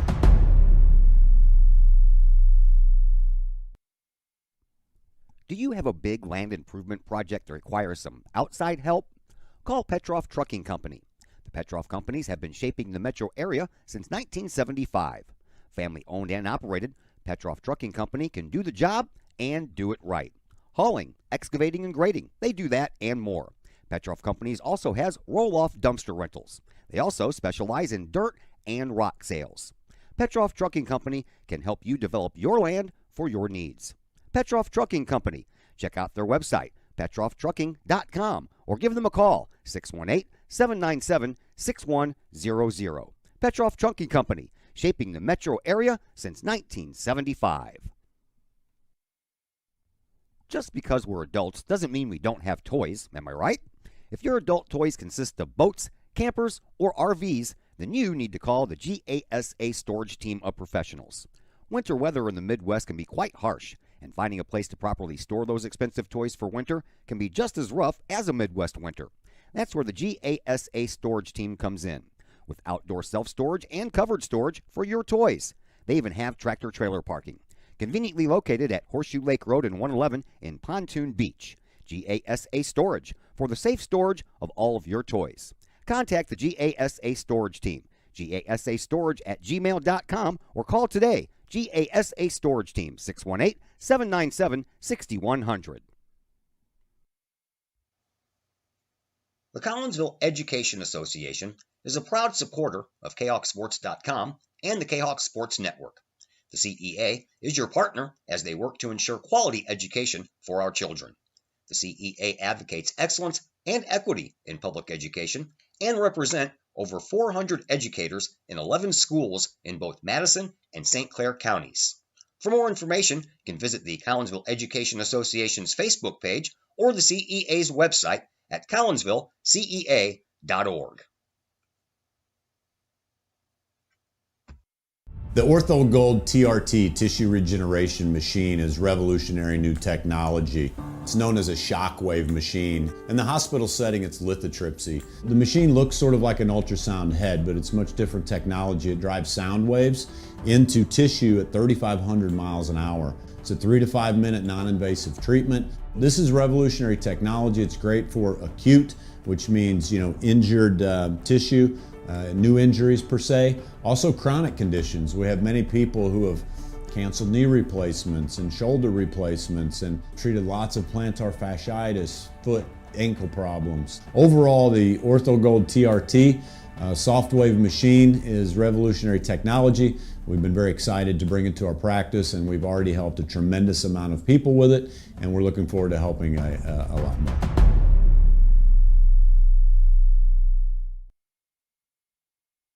And once again, we welcome you back into the Chiropractic Works post-game show here on the Kahok Sports Network. The Kahawks win this one here tonight in Des Plaines, Illinois, by a score of 20-15. Joining us now is Collinsville's offensive coordinator, Drew Cordes. Hey, Coach, congratulations. That is the first road playoff victory in Collinsville Kahawk football history. Thank you. That's what we kept telling the boys. Like, we've always been a team of first for the last 3 years. It's like first team to make the playoffs, first team to go 8-0, first team to win a playoff game. And we kept saying, guys, you're the first team to go win a road playoff game. You have that opportunity. And now you're also the first team to host a second-round playoff game. All right, so talk to me about the first two passes of the game, and not the first two passes of the game, but the first two touchdowns. KJ Thorpe-Swat and Darren Pennell hooking up, looking like it's seamless. Yeah, that first one, it was actually another audible. We saw one-on-one coverage, and I mean, the southern half of the state, the northern half of the state, we still haven't really seen too many people that can guard 24 one-on-one. So we're going to take that matchup all the time. And actually, that second one, Chase threw that. Yeah. So that's true. That was just a was a nice gadget play, too. Yeah, play. Coach Rhodes came up with it, and we repped it a few times this week. It never really looked that good because Chase, being a quarterback for his freshman and sophomore year with the underclass, we said, dude, you don't have to put it perfectly. Just get the ball up there. He's going to have nobody near him within 20 yards. And sure enough, he did that. And that was a huge play. Turnover, one play, touchdown, 14-0, just like that. Yeah, you got your first two touchdowns off of their turnovers. And you guys didn't turn the ball over once today, which was nice after last week's game. But 5 turnovers by Maine West, and you capitalized on 3 of them. It's usually how the games go. You win the turnover margin, you're going to win the game, especially when you got 2 hard-fought teams. I mean, like I've been saying, they're 9-0. They're 9-0 for a reason. They don't make mistakes. We forced them to make some mistakes today, and they just continue to battle. They continue to fight back, and they were a very tough team. And when we watch the film of it again, we're going to see, and they played really good defensively. Their offense was able to do some things, and they were really resilient. And that was a really good team that we got to go up against and test our strength after the past couple weeks of, especially last week, of how everything unfolded at the end there. But it was a really good bounce back for us. And like I said, we're the first team to win a road playoff game. We had to wake up at 5 a.m., drive all the way up here for 5 hours, sit here for 2, play the game. Now we got to drive back. We're not going to be home till 11 or midnight. But it was worth it. Yeah, I mean, if we're going to do all that, then we might as well win. Kahok soccer team won last night. They handed Moline their only loss of the year last night. You guys hand Maine West their only loss of the year here this afternoon. For such a historic school that we are, this is going to go down as one of the greatest weekends in Collinsville high school history, athletics-wise. I mean, this is 2 very good programs that have built to what they are now in the soccer and the football program. And, if the student body, if the city, if the fans, everybody is not just really taking this in and understanding what we're going through right now, then that's a shame. Because not too many teams can say that they've got a football team that's winning playoff games and a soccer team that's going to win a state title. Yep, you got that right. All right, man, I want one more question. I'll let you go. Not really a question, more like a statement. That was a little hairy there, those last few minutes of this game, man. you believe that or not? That was like rough. Yeah, it was a little rough, but we can't. With the way that everything was going on with Darren, we didn't want to let him run the ball there, so we put Chase in at quarterback, and Zay is more of our power back there, and he had a banged up shoulder, so we wanted only him on defense. And if we have those two, I think we get it. But either way, it is what it is. I don't care. We got it done, and that's the most important thing. It's 20-15.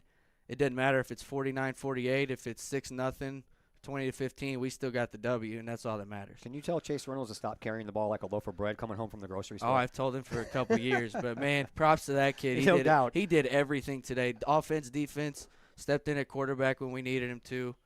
Again, he's one of our better players on the team, and we got to utilize him. And just a hard-fought win for all of us, and we're gonna have a real fun drive back, and it's time to get back to work tomorrow.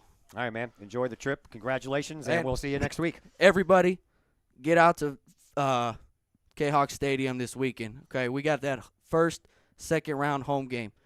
Okay, we need the support. Let's go. All right, that is Drew Cordes, the offensive coordinator for your Collinsville Kahawks, as he and Chris Kettler are excited about the win here, although Chris Kettler is having some Malox moments up here in the booth, and he told me that if they would have lost the game, I was going to have to take him to the nearest mental hospital. You doing all right, buddy? Yeah, I'm fine now, but that's the truth, man. I wear my fandom on my sleeve, and I was tasting it, and I've had some bitter losses, but I couldn't have handled that. Yeah, but we got the win. That would have been a tough one to swallow. All right, man, so we're going to enjoy the ride home a little bit better than we would have if the other outcome would have happened. So give me your thoughts on the game, and especially the closing moments, man. Those last 4 minutes were rough.